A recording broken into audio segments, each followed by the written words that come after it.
News and views ആരംഭിക്കുകയാണ്. കേരളം വളരുകയാണ്. വ്യക്തമായ വസ്തുതകളുടെ കണക്കിൽ തന്നെയാണ് ആ വളർച്ച. ഊതിവീർപ്പിച്ച ബലൂൺ പോലെയല്ല. ഈസ് ഓഫ് ഡൂയിങ് ബിസിനസ്സിൽ, അതായത് നിക്ഷേപത്തിനും വ്യവസായ തുടക്കത്തിനും ഏറ്റവും അനുകൂലമായ സാമൂഹിക രാഷ്ട്രീയ ഭരണ നിർവഹണ സാഹചര്യമുള്ള സംസ്ഥാനമായി കേരളം വളരുന്നു. ഇത് അടയാളപ്പെടുത്തുന്നത് സംസ്ഥാന സർക്കാരല്ല, ദേശീയ അന്തർദേശീയ ഏജൻസികളാണ്. ദാവോസിലെ സമ്മേളനത്തിൽ ആന്ധ്ര മുഖ്യമന്ത്രി ചന്ദ്രബാബു നായിഡു പോലും കേരളത്തെയും നിലവിലെ ഭരണത്തെയും അസൂയയോടെ പ്രകീർത്തിച്ചത് നമ്മുടെ ഓർമ്മപഥങ്ങളിലുണ്ടല്ലോ.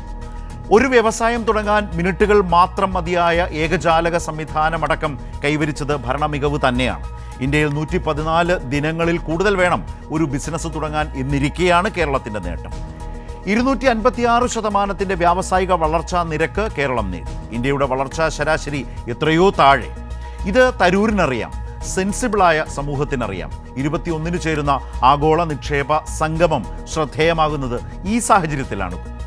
ഡാറ്റകളുടെ അടിസ്ഥാനത്തിൽ തരൂർ പറഞ്ഞ സത്യങ്ങൾ കോൺഗ്രസിൻ്റെ കപടവാദങ്ങൾ പൊളിച്ചുകളഞ്ഞ പശ്ചാത്തലത്തിൽ രാഹുൽ ഗാന്ധിയും സോണിയയും പോലും ഇടപെടുന്ന ഘട്ടത്തിൽ കൂടിയാണ് സംസ്ഥാനം അതിൻ്റെ ജൈത്രയാത്ര തുടരുന്നത്.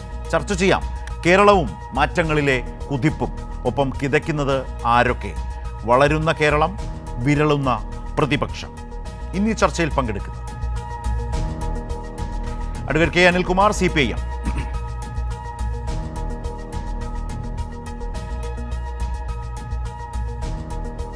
അഡ്വക്കേറ്റ് വസന്ത് സിറിയക്, കോൺഗ്രസ്. ശ്രീ KJ ജേക്കബ്, മാധ്യമപ്രവർത്തകൻ.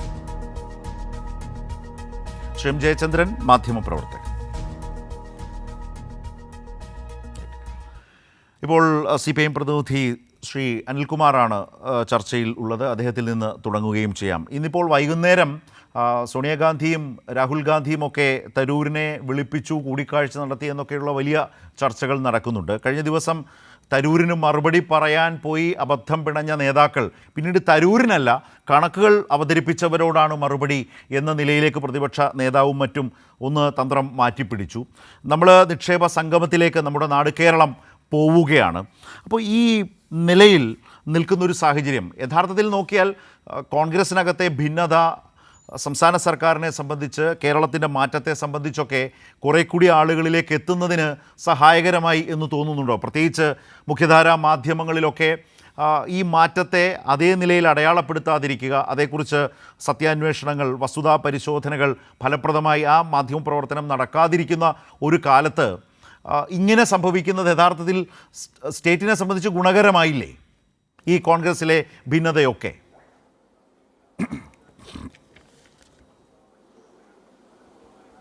ബഹുമാനപ്പെട്ട മുഖ്യമന്ത്രി സഖാവ് പിണറായി വിജയൻ വിവാദങ്ങളല്ല വികസനത്തിലാണ് ശ്രദ്ധിക്കേണ്ടത് എന്ന് ഒന്നാം പിണറായി സർക്കാരിൻ്റെ കാലത്ത് പറയുകയുണ്ടായി. എന്നാൽ പ്രകടന പത്രികയിലെ വാഗ്ദാനങ്ങളെല്ലാം നടപ്പാക്കിക്കൊണ്ട് 600-ൽ 550 ഞങ്ങൾ നടപ്പാക്കിയെന്ന് അവകാശ പത്രിക വെച്ച് പ്രോഗ്രസ് കാർഡ് ഇറക്കി മുന്നേറിയ മുഖ്യമന്ത്രിയെ വസ്തുതകൾ ചൂണ്ടിക്കാട്ടി വെല്ലുവിളിക്കുന്നതിന് വേണ്ടി കേരളത്തിലെ ഒരു മാധ്യമത്തിനും പ്രതിപക്ഷത്തിനും അക്കാലത്ത് തയ്യാറായില്ല. അവർ വളരെ വേഗം വിവാദങ്ങളിലേക്ക് എങ്ങനെ പോകാമെന്ന് കരുതി. പക്ഷേ UDF കാലത്തെ വിവാദങ്ങളും LDF കാലത്തെ വിവാദങ്ങളും തമ്മിൽ വളരെ വ്യത്യാസമുണ്ട്. UDFൻ്റെ കാലത്ത് വിവാദങ്ങൾ രൂപപ്പെടുന്നതെല്ലാം ആ കാലഘട്ടത്തിൽ ഉയർന്നു വന്ന പ്രത്യേകമായ രാഷ്ട്രീയ സാഹചര്യങ്ങൾ കൂടി പരിഗണിച്ച് UDFിനകത്തുനിന്ന് തന്നെ ഉയർന്നു വരുന്ന പ്രതിസന്ധികളാണ്. മറുഭാഗത്ത് ഗവൺമെൻറ്റുമായി ബന്ധപ്പെട്ട് ജനങ്ങളുടെ ജീവിത പ്രശ്നങ്ങൾ പരിഹരിക്കുന്നതിൽ ആ സർക്കാരുകൾ പരാജയങ്ങളുമായിരുന്നു. ഇപ്പോൾ ഇടതുപക്ഷത്തെ ഏറ്റവുമേറെ ആക്രമിക്കുന്നതിന് നേതൃത്വം കൊടുക്കുന്ന ഒരു ചാനലിലെ, മുൻനിര ചാനലിലെ ഒരു ആങ്കർ ബഹുമാനപ്പെട്ട TN പ്രതാപനുമായി ഒരു ചാനൽ ചർച്ച അക്കാലത്ത് നടത്തുന്നത് ഇപ്പോൾ വളരെ പ്രധാനപ്പെട്ട ഒരു വിഭവമായി നമ്മുടെ മുമ്പിലുണ്ട്. അതിൽ അവർ തമ്മിലുള്ള സംഭാഷണത്തിൽ പറയുന്നത് കേരളത്തിൽ നിന്ന് റോഡുകളൊന്നും നന്നാകാൻ പോകുന്നില്ല, 30 മീറ്റർ ആണെങ്കിൽ 30 മീറ്ററെങ്കിലും നന്നാക്കിയാൽ മതി എന്ന് പ്രതാപൻ. അതുപോലെ നന്നാകുന്നില്ലല്ലോ, നമ്മുടെ കാലത്ത് കാണാൻ ഉണ്ടാവില്ലല്ലോ എന്ന് പ്രതാപൻ. മാത്രമല്ല 3000 കോടി രൂപ റോഡ് കോൺട്രാക്ടർമാർക്ക് കൊടുക്കാനുണ്ട്, ഇനി ആര് പണിയാനാണെന്ന് ബിനു വി ജോൺ. അവസാനം എന്തായി ആ ചർച്ച? ഇതാ 2026-ൽ ഈ പ്രതാപൻ ഉൾപ്പെടെ ആർക്കും ദേശീയപാതയിലൂടെ സഞ്ചരിക്കാമെന്ന് പറയുമ്പോൾ നേരിട്ടുള്ള അനുഭവം ഇതാണ്. ബഹുമാനപ്പെട്ട AK ആൻ്റണിയുടെ കാലത്ത് വികസനത്തിൻ്റെ ലാസ്റ്റ് ബസ്സാണെന്ന് ആൻ്റണി പറയുകയുണ്ടായി. പക്ഷെ ബഹുമാനപ്പെട്ട AK ആൻ്റണി കേരളം വിട്ട ശേഷമാണ് കേരളത്തിൽ വികസനത്തിൻ്റെ വഴി തെളിഞ്ഞത് എന്ന് അദ്ദേഹം തന്നെ പറയുന്നുണ്ട്. കാരണം എന്താണ്? താൻ മാറി, LDF സർക്കാർ വന്നു, ഏത് പദ്ധതികൾ ഏൽപ്പിച്ചാലും കേരളത്തിൻ്റെ വ്യവസായ മണ്ഡലത്തിൽ നടക്കുന്ന സാഹചര്യം വന്നു. എളമരം കരീമും VS അച്യുതാനന്ദനും ഇരിക്കുന്ന കാലത്ത് UDF വന്നു. എൻ്റെ പ്രതീക്ഷ പോയി, എൻ്റെ ശക്തി പോയി, ആത്മബലം പോയി. ഇതാണ് ബഹുമാനപ്പെട്ട AK ആൻ്റണി പരസ്യമായൊരു വേദിയിൽ പ്രസംഗിക്കുന്നത്. അപ്പോൾ താരതമ്യങ്ങൾ ആളുടെ മുമ്പിലുണ്ട്. ഇപ്പോഴത്തെ വിവാദത്തിൻ്റെ പ്രധാനപ്പെട്ട ഗുണം, ഈ വിവാദങ്ങളിലൂടെ കേരളത്തിലെ ആളുകൾ തിരിച്ചറിയുന്നത് പഴയകാലം എന്തായിരുന്നുവെന്നാണ്. ഉമ്മൻചാണ്ടിയുടെ കാലത്താണ് വികസനമെല്ലാം ഉണ്ടായത്. ഉമ്മൻചാണ്ടി കല്ലിടാത്ത 1 ഇഞ്ച് മണ്ണ് പോലും കേരളത്തിൽ ഞങ്ങൾക്ക് കണ്ടുകിട്ടാനാവില്ല എന്നാണ് UDFൻ്റെ വെല്ലുവിളി. എവിടെ നോക്കിയാലും ഉമ്മൻചാണ്ടിയുടെ പഴയ കല്ല് കാണും. ഇതാണ് അവരുടെ അവകാശവാദം. എന്തായിരുന്നു ഉമ്മൻചാണ്ടി കാലം, UDFൻ്റെ കാലം എന്നുള്ള അന്വേഷണത്തിലേക്ക് ആളുകൾ പോയി. അവിടെയാണ് ഡാറ്റയാണ് എനിക്ക് പറയാനുള്ളതെന്ന് ശശി തരൂർ പറയുമ്പോൾ ഡാറ്റ കൊണ്ട് മറുപടി പറയാൻ സതീശൻ ഇറങ്ങി തിരിച്ചത്. ഡാറ്റ യുദ്ധത്തിൽ സതീശൻ പരാജയപ്പെട്ടില്ലേ? ഒരു ചെറിയ കണക്കാണ് ഞാൻ പറയുന്നത്. 3 ലക്ഷം സംരംഭങ്ങൾ, 3 ലക്ഷം സംരംഭങ്ങൾക്ക് 1 ലക്ഷം രൂപ വെച്ച് മുടക്കിയെന്നിരിക്കട്ടെ. അപ്പോൾ എത്രയായി? VD സതീശൻ്റെ കണക്കിൽ അത് 30,000 കോടി രൂപയാണ്. നമ്മൾ സ്കൂളിൽ പഠിക്കുന്ന കണക്കനുസരിച്ച് 3,000 കോടിയേ വരുള്ളൂ. ഒരു കണക്ക് പോലും അവതരിപ്പിക്കാൻ പ്രതിപക്ഷ നേതാവ് എത്രത്തോളം ഹോംവർക്ക് ചെയ്യുന്നില്ല എന്ന് പറയുകയാണ്. ഒരു നിമിഷം ശ്രീ അനിൽകുമാർ, അത് ചർച്ചയാകുന്നുണ്ട്. ആ ചർച്ചയാകുന്നതുകൊണ്ട് തന്നെ താങ്കൾ പറഞ്ഞ ആ ഭാഗം ഒന്ന് കണ്ടുവരാം. താങ്കൾ പറഞ്ഞത് അതിശയോക്തിപരമാണ് എന്ന ഒരു നില ഈ ചർച്ചയിൽ പിന്നാരും എടുക്കാനും പാടില്ല, അല്ലെങ്കിൽ അങ്ങനെ ചർച്ച പോകേണ്ടതുമില്ല. അതൊന്ന് കണ്ടുകൊണ്ട് താങ്കളിലേക്ക് വരികയും ചെയ്യാം. 1 ലക്ഷം എന്ന നിലയിൽ അദ്ദേഹം അവതരിപ്പിച്ച കണക്കിൻ്റെ ഒരു പിശകാണല്ലോ താങ്കൾ പറഞ്ഞത്. എന്താണ് പ്രതിപക്ഷ നേതാവ് പറഞ്ഞതെന്ന് നോക്കാം.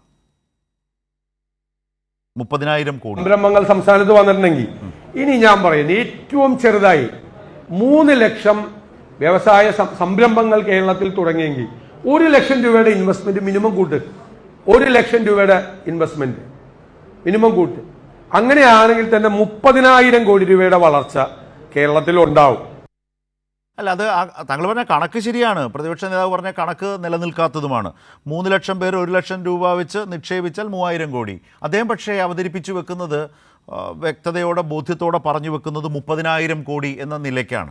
അതൊരു പിശകാണെങ്കിൽ അദ്ദേഹം തിരുത്തേണ്ടതായിരുന്നു. അദ്ദേഹത്തിന് സംഭവിച്ച പിശകാണെങ്കിൽ തുടർന്ന് ദീർഘനേരം സംസാരിച്ചപ്പോൾ അദ്ദേഹം തിരുത്താമായിരുന്നു. അതും വന്നിട്ടില്ല. പക്ഷേ താങ്കൾ പറഞ്ഞത് ഈ ഡാറ്റ വെച്ച് സംസാരിക്കുമ്പോൾ പറയുന്നതൊന്നും വസ്തുതാപരമല്ല എന്നതിൻ്റെ ഒരു പ്രധാനപ്പെട്ട തെളിവാണ് ഈ ലളിതമായ കണക്കെന്നാണോ? ഇനി പ്രതിപക്ഷ നേതാവിനോട് ഞാൻ വേറൊരു കണക്ക് അങ്ങോട്ട് പറയാം. ഡാറ്റയാണല്ലോ സംസാരിക്കുന്നത്. ബഹുമാനപ്പെട്ട വസന്ത് സിറിയക്കല്ലേ എന്നുള്ളത്. ഞാൻ അദ്ദേഹത്തോട് ചോദിക്കുന്നു, കേരളത്തിൻ്റെ GDP ഗ്രോത്ത് എത്രയാണ് ഒരു വർഷം ഇപ്പോഴത്തെ ആസ് ഓൺ ടുഡേ? ഞാൻ പരീക്ഷ ഇടുകയല്ല, ഞാൻ അങ്ങോട്ട് പറയാം. 13.11 ലക്ഷം കോടി രൂപയാണ് ഇപ്പോൾ കേരളത്തിൻ്റെ GDP ഗ്രോത്ത്. ഏറ്റവും അവസാനത്തെ കണക്ക് വന്നിരിക്കുന്നത്. നമ്മൾ ഈ കേരളത്തിൻ്റെ കടം എത്ര എടുക്കാമെന്ന് നിശ്ചയിക്കുന്ന അതിൻ്റെ 3%. അപ്പോൾ ബഹുമാനപ്പെട്ട ഉമ്മൻചാണ്ടി സർക്കാരിൻ്റെ കാലത്തെ GDP എത്രയാണ്? 9 കൊല്ലക്കാലം കഴിയുമ്പോൾ പിണറായി സർക്കാരിൻ്റെ കാലാവധി 9 കൊല്ലം പൂർത്തിയാകുമ്പോൾ GDP ഗ്രോത്ത് എത്രയാണ്? നമ്മൾ കടത്തിൻ്റെ വർധനവ് പറയുമ്പോൾ GDP ഗ്രോത്തിൻ്റെ വർധനവ് ആരും പറയുന്നില്ല. കേരള സമ്പദ്ഘടനയെ 2.5 ഇരട്ടി വലുതാക്കി പിണറായി സർക്കാർ. അതാണ് ഞങ്ങളുടെ ക്ലെയിം. 2, ബഹുമാനപ്പെട്ട ശരത്ത് പറയുന്ന ഈ സ്റ്റാർട്ടപ്പ് എക്കോണമിയുമായി ബന്ധപ്പെട്ട ലോക നിലവാരത്തിലുള്ള വളർച്ചയുടെ 3 ഇരട്ടിയാണ് കേരളത്തിലെ വളർച്ചയെന്ന് പറയുന്ന പോയിന്റിൻ്റെ സാധൂകരണം എന്താണ്? കോവിഡിന് ശേഷമുള്ള വിമോചനത്തിൽ, കോവിഡിന് ശേഷം സമ്പദ്ഘടന വീണ്ടെടുത്തതിൽ ലോകത്ത് തന്നെ 1-ാം സ്ഥാനം കേരളത്തിനാണ്. അതാണ് അതിൻ്റെ പോയിന്റ്. എങ്ങനെ ഇത് നേടി? ഇതാണ് അടുത്ത ചോദ്യം. ഇത് വെറുതെ നേടിയതല്ല. ദേശീയപാത പണിയുമ്പോൾ 25,000 കോടി രൂപ ആ ദേശീയപാതയ്ക്ക് സ്ഥലം ഏറ്റെടുക്കുന്ന ഓരോ ഉടമയ്ക്കും കിട്ടുമ്പോൾ അവർ ആ ദേശീയപാതയുടെ 2 സൈഡിലുമുള്ള കടകളും വീടുകളും പൊളിച്ചു കൊടുക്കും. അത് സമ്പദ്ഘടനയിലേക്ക് പണമായിട്ട് വരും. നിർമ്മാണമാണ് നടക്കുന്നത്. അത് പുതിയ സംരംഭങ്ങളായിട്ട് മാറുന്നു. പഴയ തട്ടുകടയല്ല. ദേശീയപാതയുടെ കരികിലും നല്ല പണം കിട്ടിയിട്ട് നല്ല സ്ഥാപനങ്ങൾ വരികയാണ്. നിങ്ങൾ പോയി നോക്ക്. കേരളത്തിലെ LDF സർക്കാർ എന്താ ചെയ്തത്? കോവിഡ് വന്നു, 20,000 കോടി രൂപയുടെ മാന്ദ്യവിരുദ്ധ പാക്കേജ് പ്രഖ്യാപിച്ചു. ജനങ്ങളിലേക്ക് പണം എത്തിയാൽ ആ പണം തിരിച്ചു വരും. ഇത് മുതലാളിത്ത സാമ്പത്തിക ശാസ്ത്രമാണ്, കമ്മ്യൂണിസ്റ്റ് പാർട്ടിയുടെ സാമ്പത്തിക ശാസ്ത്രമല്ല. പക്ഷെ മുതലാളിത്ത സാമ്പത്തിക ശാസ്ത്രം പോലും പ്രവർത്തനയോഗ്യമാക്കാൻ അറിയില്ല കോൺഗ്രസ്സിന്. അവർ പ്രവർത്തിപ്പിക്കുന്ന തത്വശാസ്ത്രം വേറെയാണ്. അവിടെയാണ് കമ്മ്യൂണിസ്റ്റ് പാർട്ടി പറയുന്നത്, നിങ്ങൾ കെയ്ൻസിനെങ്കിലും പഠിപ്പിക്കുക, ആ കെയ്ൻസിൻ്റെ തത്വശാസ്ത്രമെങ്കിലും നടപ്പിലാക്കുക. ഞങ്ങൾ അതിലൂടെ മോചനം ഉണ്ടാകുന്നിരിക്കുന്നവരല്ല. പക്ഷേ ഇന്ത്യ രാജ്യത്തെ മുതലാളിത്ത സമ്പദ് വ്യവസ്ഥയിൽ കേരളം ഒരു പ്രത്യേക സമ്പദ് വ്യവസ്ഥയായി വികസിച്ചു വന്നതിന് പിന്നിൽ ഇതാണ് കാര്യം. അവിടെ നിക്ഷേപ സൗഹൃദം വരുന്നു. ഞാനൊരു വാക്കുകൂടെ പറഞ്ഞ് അവസാനിപ്പിക്കാം. വെറുതെ നിക്ഷേപം വരുമോ? നിക്ഷേപം പറയണ ഇൻഫ്രാസ്ട്രക്ചർ വികസിക്കണം. ദേശീയപാത വരുന്നു, മലയോര പാത വരുന്നു, നമ്മുടെ ടണൽ വരുന്നു, നമ്മുടെ അങ്ങോട്ടേക്ക് കക്കാടംപൊയ്ക വഴി ഒരു ടണൽ വരുന്നു, ഇങ്ങോട്ട് വയനാട്ടിലേക്ക് തുരങ്കം വരുന്നു. ഇതൊക്കെ ആളുകൾ കാണുമ്പോൾ ഈ വികസിക്കുന്ന ഇൻഫ്രാസ്ട്രക്ചർ വെച്ചിട്ടാണ് 10 കൊല്ലത്തിനപ്പുറം കേരളത്തിൽ വ്യവസായം നടത്തേണ്ട മുതലാളിമാർ അവരുടെ പ്രൊജക്റ്റ് ഉണ്ടാക്കുന്നത്. നിങ്ങൾ മനസ്സിലാക്കണം, ഇവിടുത്തെ വിവിധങ്ങളായ ലോകത്തെ പല സ്ഥാപനങ്ങളും എവിടെ പണമിറക്കണം നോക്കുമ്പോൾ സംസ്ഥാന ഗവൺമെൻറ്റുകളുടെയും കേന്ദ്ര ഗവൺമെൻറ്റിൻ്റെയും ബഡ്ജറ്റ് പരിശോധിക്കും. കേരള ബഡ്ജറ്റ് പരിശോധിച്ചാൽ, കിബിയുടെ രേഖ പരിശോധിച്ചാൽ ഇവിടെ പണം ഇറക്കാനുള്ള ആത്മവിശ്വാസം കൊടുക്കും. ആ ആത്മവിശ്വാസത്തിൻ്റെ മേലെയാണ് പിണറായി സർക്കാർ ജയിച്ചത്. ഈ മാതൃക നാടിന് വേണോ എന്ന ചോദ്യമാണ് ഞങ്ങൾ ഉയർത്തുന്നത്. ശരി, ഞാൻ താങ്കളിലേക്ക് വരാം. അത് വളരെ പ്രധാനപ്പെട്ടത് തന്നെയാണ്. ആ നിലയിലേക്കുള്ളൊരു മാറ്റത്തിലേക്ക് പടിപടിയായി എത്തിയത് ഏതെങ്കിലും ഒരു തരത്തിലുള്ള മാജിക്കോ ഗിമിക്കോ അല്ല. അതിന് വേണ്ട കാര്യങ്ങൾ അടിസ്ഥാനപരമായി ഓരോന്നോരോന്ന് ചെയ്ത് നിക്ഷേപം നടത്താൻ ആഗ്രഹിക്കുന്നവരെ സംബന്ധിച്ച്, വൻകിട കമ്പനികളെ സംബന്ധിച്ച് ഒക്കെ അവർക്കൊരു ആത്മവിശ്വാസം വരുന്നു എന്നത് തന്നെയാണ് അതിൻ്റെ മാനദണ്ഡമായി പറയുന്നത്. ഇതൊരു തുടർച്ചയാണ്. ഒരു തുടർഭരണം കേരളം കാണുമ്പോൾ ഏതൊക്കെ നിലയിലാണ് ഒരു തുടർഭരണത്തിൻ്റെ സാധ്യതകൾ എന്നുകൂടിയാണ് സർക്കാർ ഇതിലൂടെ ജനങ്ങളോട് വിശദീകരിക്കാൻ ശ്രമിക്കുന്നത്. വസന്ത് സിറിയക്, ഞാനത് പറയുമ്പോൾ ഇടത് സർക്കാരുകളുടെ ഈ വ്യവസായ സമീപനത്തിൽ, വ്യാവസായിക വളർച്ചയുടെ കാര്യത്തിൽ എടുക്കുന്ന പൊതുനിലപാടിനെ ആദ്യം, ഇതിപ്പോൾ ശശി തരൂരൊന്നും അല്ലെന്നേ, ഏറ്റവും ശക്തമായ ഭാഷയിൽ UDF നേതാക്കളെ ഇരുത്തി ഒരു പൊതുയോഗത്തിൽ തരൂര് ചെയ്ത പോലെ ഒരു ഇംഗ്ലീഷ് ദിനപത്രത്തിന് അഭിമുഖം കൊടുക്കുകയൊന്നും അല്ല ചെയ്തത്. നേരിട്ട് കേരളത്തിൽ വന്ന് പ്രതിരോധ മന്ത്രി ആയിരിക്കെ ഒരു പൊതുയോഗത്തിൽ വന്ന് നിങ്ങൾക്കൊക്കെ വിഷമം ഉണ്ടായാലും ഇല്ലെങ്കിലും ഞാനൊരു സത്യം പറയാം എന്ന് പറഞ്ഞുകൊണ്ട് AK ആൻ്റണി പറഞ്ഞതിന് അപ്പുറം ഒന്നും തരൂര് പറഞ്ഞു വെച്ചിട്ടില്ല. AK ആൻ്റണി തന്നെയാണ് ഇടതു ഭരണകാലത്ത് കേരളത്തിൻ്റെ വ്യാവസായിക വളർച്ചയ്ക്ക് ഏതുതരം സമീപനം സ്വീകരിക്കുന്നു UDFിനേക്കാൾ എന്ന് മുൻപേ പറഞ്ഞു വെച്ചിട്ടുള്ളത്. നമുക്കൊന്ന് കാണണ്ടേ വസന്ത്? അല്ല ശ്രീ ശരത്, വരാം വസന്ത് വരാം, ഒരു നിമിഷം ഒന്ന് കണ്ടിട്ട്. ഞാനൊരു കാര്യം പറയുമ്പോൾ എൻ്റെ സുഹൃത്തുക്കൾ തിരിച്ചിരിക്കുന്നു. ഇപ്പോഴത്തെ മുഖ്യമന്ത്രി എൻ്റെ ഏറ്റവും അടുത്ത സുഹൃത്താണ്. ഞങ്ങൾ വിദ്യാർത്ഥി രംഗം മുതൽ അടുത്ത സുഹൃത്തുക്കളാണ്. വ്യവസായ മന്ത്രി ഞാൻ ഒരുമിച്ച് പല പ്രാവശ്യം മന്ത്രിസഭയിൽ വന്നിട്ട് അടുത്ത ഒരു രാഷ്ട്രീയ സുഹൃത്താണ് അദ്ദേഹം. തൊഴിലാളിയാണെങ്കിൽ അദ്ദേഹത്തിന്റെ പിതാവ് മുതൽ എനിക്ക് വേണ്ടപ്പെട്ട ആൾക്കാരാണ്, ശിവകുമാറും എല്ലാം. ഇപ്പം ഞാൻ പഴയതിനെ കുറിച്ച് എന്തെങ്കിലും പറഞ്ഞത് നിങ്ങൾക്ക് അത്രയും പിടിപ്പില്ല എന്നുള്ള അവസ്ഥയിലല്ല. പക്ഷേ കേന്ദ്രം UPA ഭരിക്കുകയും കേരളം ഇടതുപക്ഷം ഭരിക്കുകയും ചെയ്യുന്ന രാഷ്ട്രീയ കാലാവസ്ഥയിൽ പോലും ഞങ്ങൾ 2007 മുതൽ 2011 വരെ കലവറയില്ലാതെ പ്രതിരോധ വകുപ്പിന്റെ സ്ഥാപനങ്ങൾ കേരളത്തിൽ കൊണ്ടുവരാൻ ശ്രമിച്ചു. അന്നത്തെ ഗവൺമെന്റിന്റെ ഭാഗത്ത് നിന്ന് എനിക്ക് പൂർണ്ണമായ സഹകരണം കിട്ടി.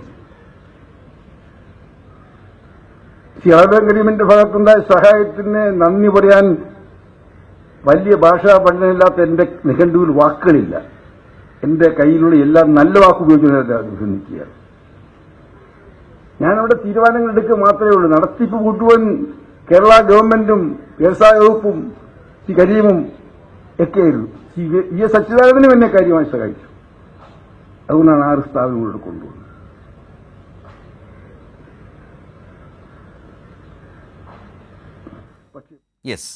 പക്ഷേ എന്ന് പറഞ്ഞുകൊണ്ട് UDF ഭരണത്തെക്കുറിച്ച് കൂടിയാണ് അദ്ദേഹം പറഞ്ഞു വന്നത്. നമുക്ക് നമ്മുടെ സമയത്തിനകത്ത് നിർത്തി ഞാൻ വസന്തിനോട് പറഞ്ഞതൊന്നും ആവർത്തിക്കുന്നില്ല. AK ആൻ്റണി തന്നെ ഒരു യാഥാർത്ഥ്യം പറഞ്ഞു. അവിടെ നിന്ന് 2016 പിണറായി സർക്കാർ വരുന്നു. പിണറായി സർക്കാർ അടിസ്ഥാന സൗകര്യ വികസനത്തിന് വേണ്ടി കൃത്യമായ കാഴ്ചപ്പാടുകളോടെ മുന്നോട്ട് പോകുന്നു. ദേശീയപാത അടക്കം വികസിക്കുന്നു. ഏറ്റവും നല്ല ശുദ്ധജലം ലഭിക്കുന്ന, ഏറ്റവും നല്ല പ്രകൃതി രമണീയമായ ഒരു അന്തരീക്ഷത്തിൽ നിക്ഷേപം ഇറക്കാൻ ലോകത്തെമ്പാടുമുള്ള ആ കമ്പനികൾക്ക് വലിയ ആത്മവിശ്വാസം പകരുന്ന കണക്കുകൾ, ഡാറ്റ നമ്മുടെ മുമ്പിലുണ്ട്. അതിനെയാണ് തരൂർ ആസ്പദമാക്കി സംസാരിച്ചത്. അങ്ങനെ വികസനത്തിൻ്റെ കാര്യത്തിലൊരു തുടർച്ച ഏതായാലും ആൻ്റണി പറഞ്ഞതിന് അപ്പുറമൊന്നും തരൂർ പറഞ്ഞിട്ടില്ലെന്നേ.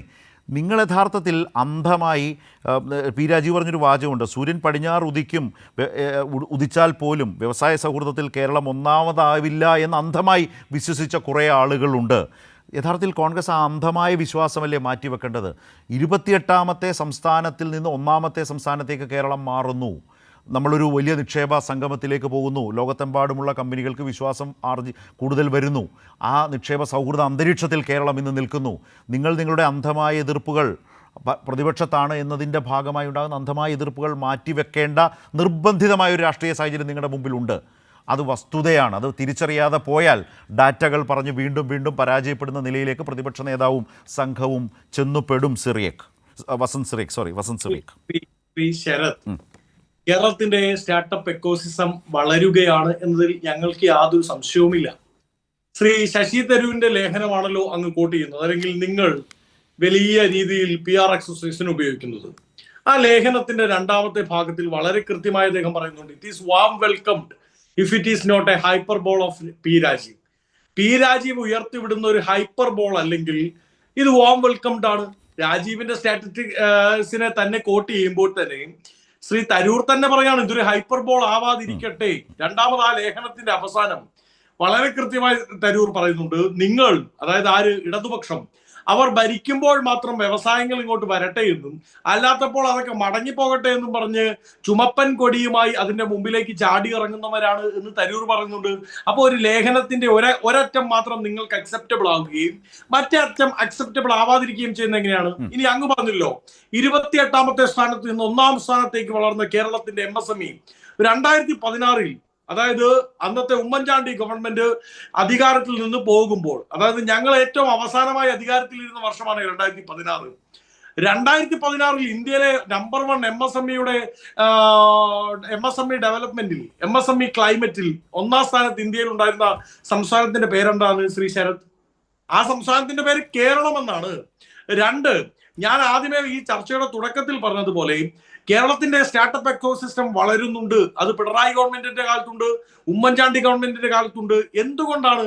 അതിനൊരു ബേസിക് ഇൻഫ്രാസ്ട്രക്ചർ ഈ സംസ്ഥാനത്ത് രൂപപ്പെട്ടു വന്നു. ഒന്ന് സ്റ്റാർട്ടപ്പ് മിഷൻ. അങ്ങേക്ക് അറിയാമോ, ഇന്ത്യയിൽ തന്നെ ഏറ്റവും ആദ്യമായി സ്റ്റാർട്ടപ്പ് പോളിസി അവതരിപ്പിച്ച ഗവൺമെന്റിന്റെ പേര് കേരള ഗവൺമെന്റ് എന്നാണ്. കേരളത്തിലാണ് രാജ്യം പോലും സ്റ്റാർട്ടപ്പ് പോളിസി അവതരിപ്പിക്കുന്നതിന് മുമ്പ് ഒരു സ്റ്റാർട്ടപ്പ് പോളിസി ബഡ്ജറ്റിന്റെ ഭാഗമായി ക്യാബിനറ്റ് യോഗത്തിലുമൊക്കെയായി പുറത്തു വരുന്നത്.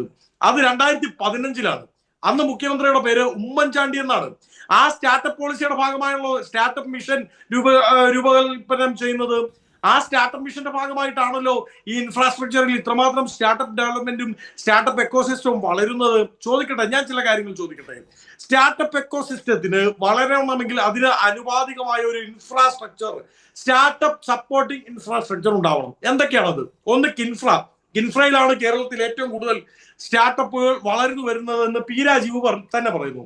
ആരാ കിൻഫ്ര ഉണ്ടാക്കിയത്? ഏത് സർക്കാരിന്റെ കാലത്താണ് കിൻഫ്ര വന്നത്? ഇനി ഇൻഫോ പാർക്ക് ഏത് സർക്കാരിന്റെ കാലത്താണ്? വസന്ത്, നോക്കൂ, നിങ്ങൾ 2016-ൽ നിന്ന് മുന്നിലേക്ക് വരൂ. ഈ കാലയളവിൽ ശരിയാണ്, നിങ്ങൾക്കും ഇതൊരു ഭരണം എന്ന് പറയുന്ന ഒരു തുടർച്ചയാണ്. UDF സർക്കാർ ഭരിച്ചിട്ടുണ്ട്. പക്ഷേ അതിനുശേഷം ഇപ്പോൾ നടക്കുന്ന ഈ മുന്നേറ്റത്തെ നിങ്ങൾ ഡിസ്പ്യൂട്ട് ചെയ്യുന്നു. അങ്ങനെ ഡിസ്പ്യൂട്ട് ചെയ്യാൻ അനുബന്ധമായ ഡേറ്റകൾ കൂടി അവതരിപ്പിക്കൂ. നമ്മൾ ജീവിക്കുന്ന 25-ലാണ്, 2016-ലല്ല. 16 മുതൽ ഇങ്ങോട്ടുള്ള കാലത്തെക്കുറിച്ച് കൂടി സംസാരിക്കൂ. സർക്കാരൊന്നും അല്ല, ഞാൻ പറഞ്ഞല്ലോ, ഞാൻ ക്ലിയർ ആണ്. 2016-ൽ നിന്ന് 25-ലേക്ക് എത്തുമ്പോൾ സ്റ്റാർട്ടപ്പുകൾ വളർന്നു. എന്തുകൊണ്ടാണ് സ്റ്റാർട്ടപ്പ് വളരുന്നത്? സർക്കാരിന് എന്ത് പങ്കുള്ളത്? ശ്രീ ശരത്, 56.82 കോടി രൂപയാണ് കഴിഞ്ഞ ബഡ്ജറ്റിൽ, 24-25 ബഡ്ജറ്റിൽ സ്റ്റാർട്ടപ്പുകൾക്ക് വേണ്ടി കേരളം മാറ്റിവെച്ചത്. ഇന്ത്യയിൽ തന്നെ ഏറ്റവും കുറവ് ബഡ്ജറ്റ് അലോക്കേഷൻ സ്റ്റാർട്ടപ്പുകൾക്ക് വേണ്ടി മാറ്റിവെച്ച സംസ്ഥാനമാണ് കേരളം. അത് പോട്ടെ, അത് കൊടുത്തല്ലോ കേക്ക്, അത് കൊടുത്തല്ലോ. പക്ഷേ 24-25 വർഷം പ്ലാൻ ഫണ്ട് വെട്ടിക്കുറച്ചതിന്റെ ഭാഗമായി ഈ 56.82-ൽ നിന്ന് 21.82 വെട്ടിക്കുറച്ചു. അതാണോ നിങ്ങളുടെ സ്റ്റാർട്ടപ്പ് എക്കോസിസ്റ്റത്തിനുള്ള സപ്പോർട്ട് പ്രഖ്യാപിക്കൽ? അതാണോ? ഇനി വ്യവസായം വളർന്നു എന്ന് പറയുന്നു.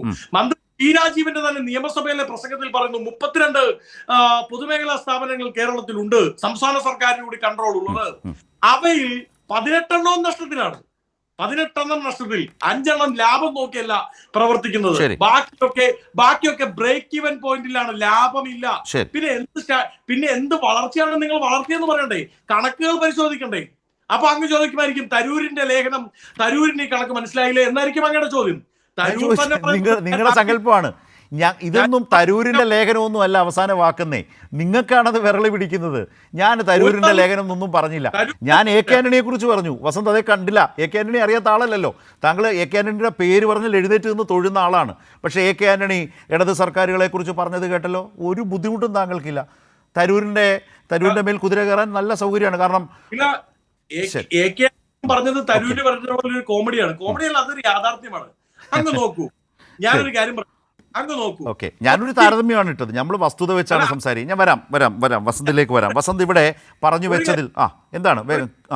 ഒരു കാര്യം കൂടി, ആന്റണി പറഞ്ഞതിന്റെ അകത്ത് ക്ലാരിഫിക്കേഷൻ വരുത്താൻ ഒരു മടിയുമുള്ള ആളല്ല.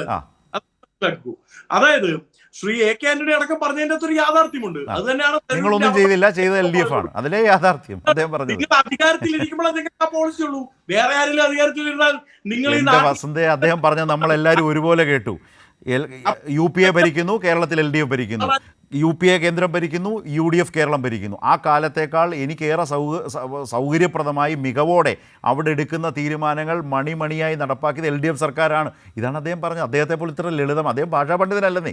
നമ്മൾ തമ്മിൽ തർക്കിക്കാനൊന്നും പോകണ്ട, അതൊക്കെ പഴയ കാര്യമാണ്. പക്ഷേ ചരിത്രത്തിലുള്ളതാണ് സൂചിപ്പിച്ച് ഞാൻ താങ്കളെ ബുദ്ധിമുട്ടിക്കാൻ അക്കാര്യത്തിലില്ല. ശ്രീ KJ ജേക്കബ്, ശ്രീ അനിൽകുമാർ അതൊന്ന് സൂചിപ്പിച്ചു വെച്ചോളൂ. സർക്കാർ വളർച്ചയുണ്ട്, അത് അംഗീകരിക്കുന്നുണ്ട് പ്രതിപക്ഷം. പക്ഷേ അതിന് സർക്കാരിന് എന്ത് കോൺട്രിബ്യൂഷനാണ് എന്ന് ചോദിച്ചുകൊണ്ടാണ് വസന്ത് സിറിയൊക്കെ സംസാരിച്ചത്.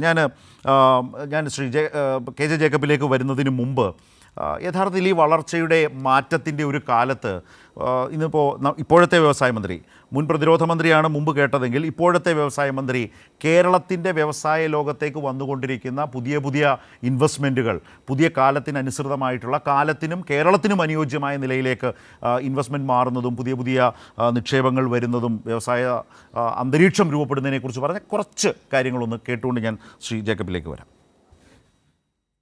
ഞങ്ങൾ ഷോക്കേസ് ചെയ്യുന്നത് കേരളത്തെയാണ്. ഗവൺമെന്റുകൾ വരും പോകും, അതൊരു ജനാധിപത്യ പ്രക്രിയയാണ്. പക്ഷെ നമ്മളെല്ലാവരും ഫോക്കസ് ചെയ്യുന്നതും ഷോക്കേസ് ചെയ്യുന്നതും കേരളത്തെയാണ്. നമ്മുടെ പൊട്ടൻഷ്യൽ എന്താണ്? ഞാൻ പറഞ്ഞില്ല, IBM വന്നപ്പോൾ അവര് 2 വർഷം കൊണ്ട് 3000-ഓളം പേർ റിക്രൂട്ട് ചെയ്യുമ്പോൾ രഹസ്യം എന്താണ്? എന്നോട് 100 പേരെന്ന് അവർ പറഞ്ഞ ഉദ്ഘാടനത്തിൽ. 1ാം വാർഷികത്തിന് ചെന്നപ്പോൾ 1600 പേരായി. അപ്പം ഞാൻ അവരോട് ചോദിച്ചു, എന്താ നിങ്ങൾ എന്നോട് അന്ന് മുഖ്യമന്ത്രി ഉദ്ഘാടനം ചെയ്തതിനു ശേഷം ഞാനൊരു ഇന്ററാക്റ്റീവ് സെഷൻ ഉണ്ടായിരുന്നു. അപ്പോൾ അവർ പറഞ്ഞു, ഈ ചെറുപ്പക്കാർ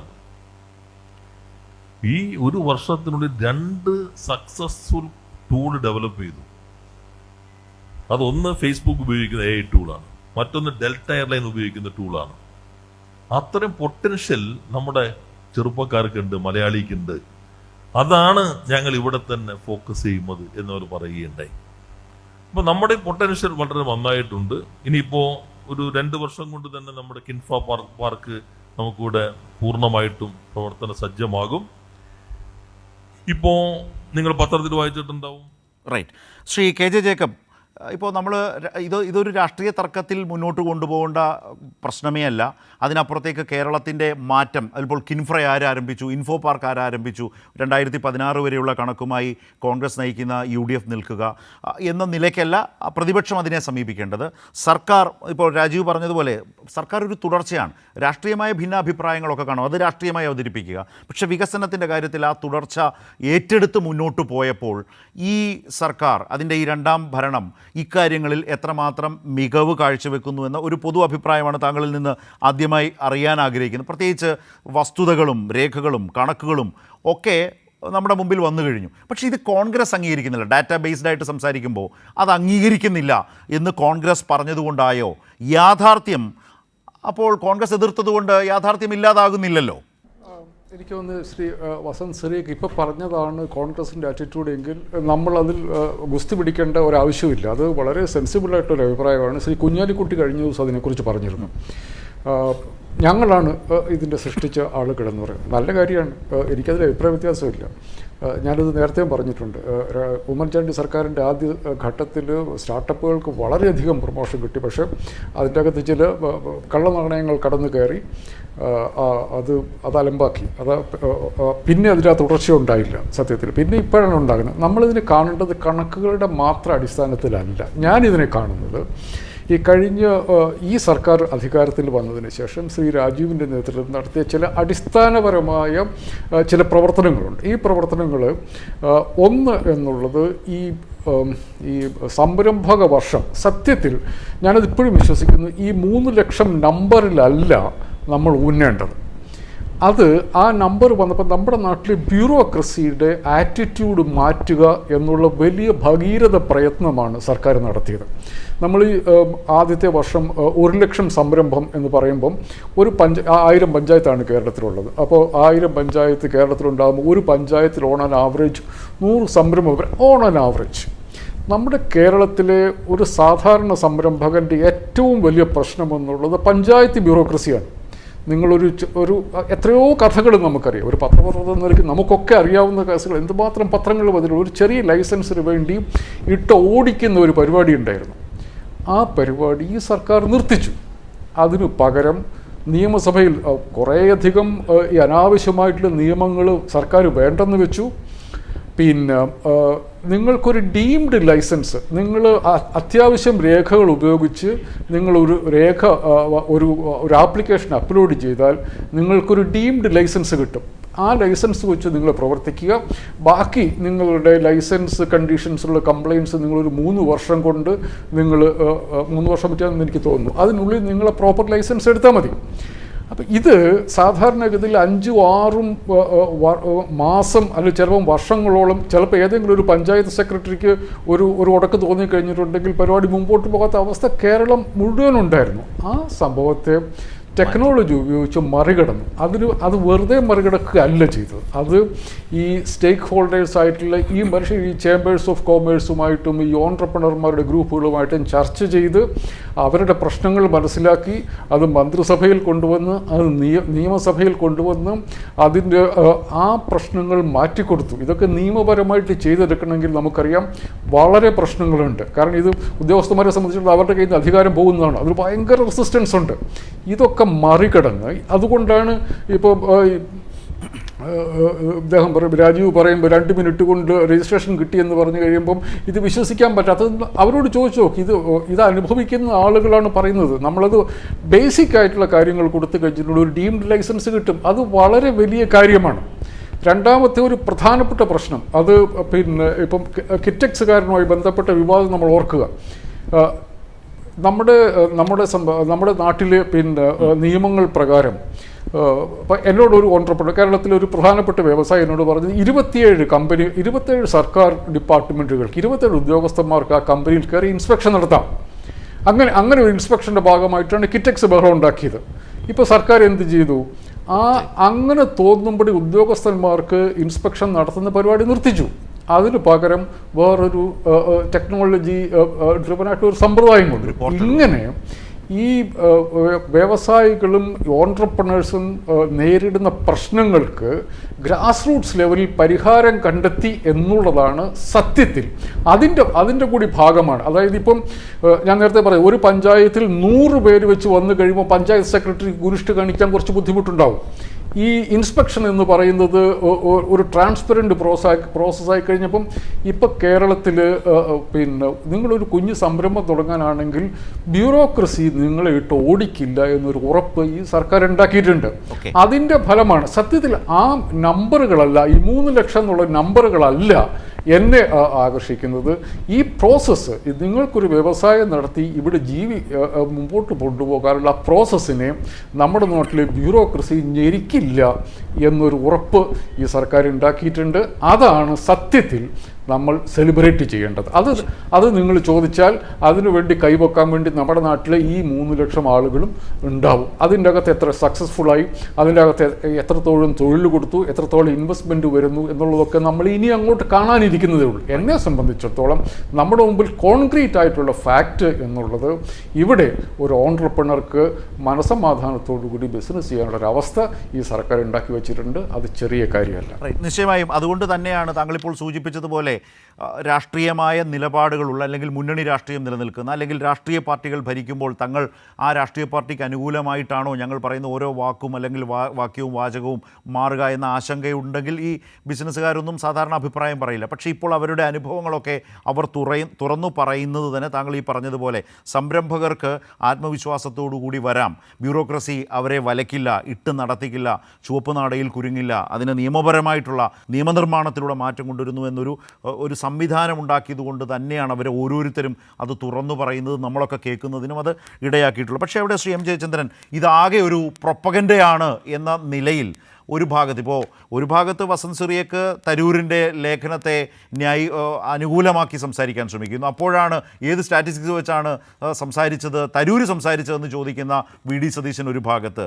ഇങ്ങനെ പറഞ്ഞതിൻ്റെ പേരിൽ അവർക്ക് വളരെ ദോഷകരമായ എന്തോ കാര്യം പറഞ്ഞു എന്നതിൻ്റെ പേരിൽ പറഞ്ഞു എന്ന ബോധ്യത്തോടെ പ്രവർത്തക സമിതി അംഗസ്ഥാൻ ഒഴിയണം എന്ന് ഹസനെ പോലെയുള്ളവർ ഇതേ തരൂരിനോട് പറയുകയാണ്. പക്ഷേ ഇതൊരു പ്രൊപ്പഗൻഡ, ഈ രൂപത്തിൽ കോൺഗ്രസ് അതിൽ ആശയക്കുഴപ്പത്തിൽ നിൽക്കുകയാണ്. ഇതിലൊരു പ്രധാനപ്പെട്ട കാര്യം, ഇതാകെ ഒരു പ്രൊപ്പഗൻഡയാണ്, ഒരു പ്രചാരണം നടത്തുകയാണ് എന്ന നിലയിൽ പറഞ്ഞ് കോൺഗ്രസ് നേതാക്കളെ ആശ്വസിപ്പിക്കാനോ അല്ലെങ്കിൽ അവരെ ആ നിലയിൽ ഒരു പ്രചാരണം നടത്താനോ കഴിയുന്ന അല്ലെങ്കിൽ അതിനുവേണ്ടി ഒരു പരിശ്രമവും സമാന്തരമായി നടക്കുന്നുണ്ടല്ലോ. വസ്തുതകൾ ഇപ്പോൾ ശ്രീ ജേക്കബ് പറഞ്ഞതുപോലെ നമ്മുടെ കൺമുമ്പിൽ വസ്തുതകൾ ഇങ്ങനെയാകുമ്പോഴും ഇത് വെറും പ്രൊപ്പഗൻഡയാണ് എന്ന് പറഞ്ഞ് മുന്നോട്ട് പോകാൻ ശ്രമിക്കുന്നവരും നമ്മുടെ നാട്ടിലുണ്ട്. അവർക്ക് എത്ര കാലം അങ്ങനെ പോകാനാകും?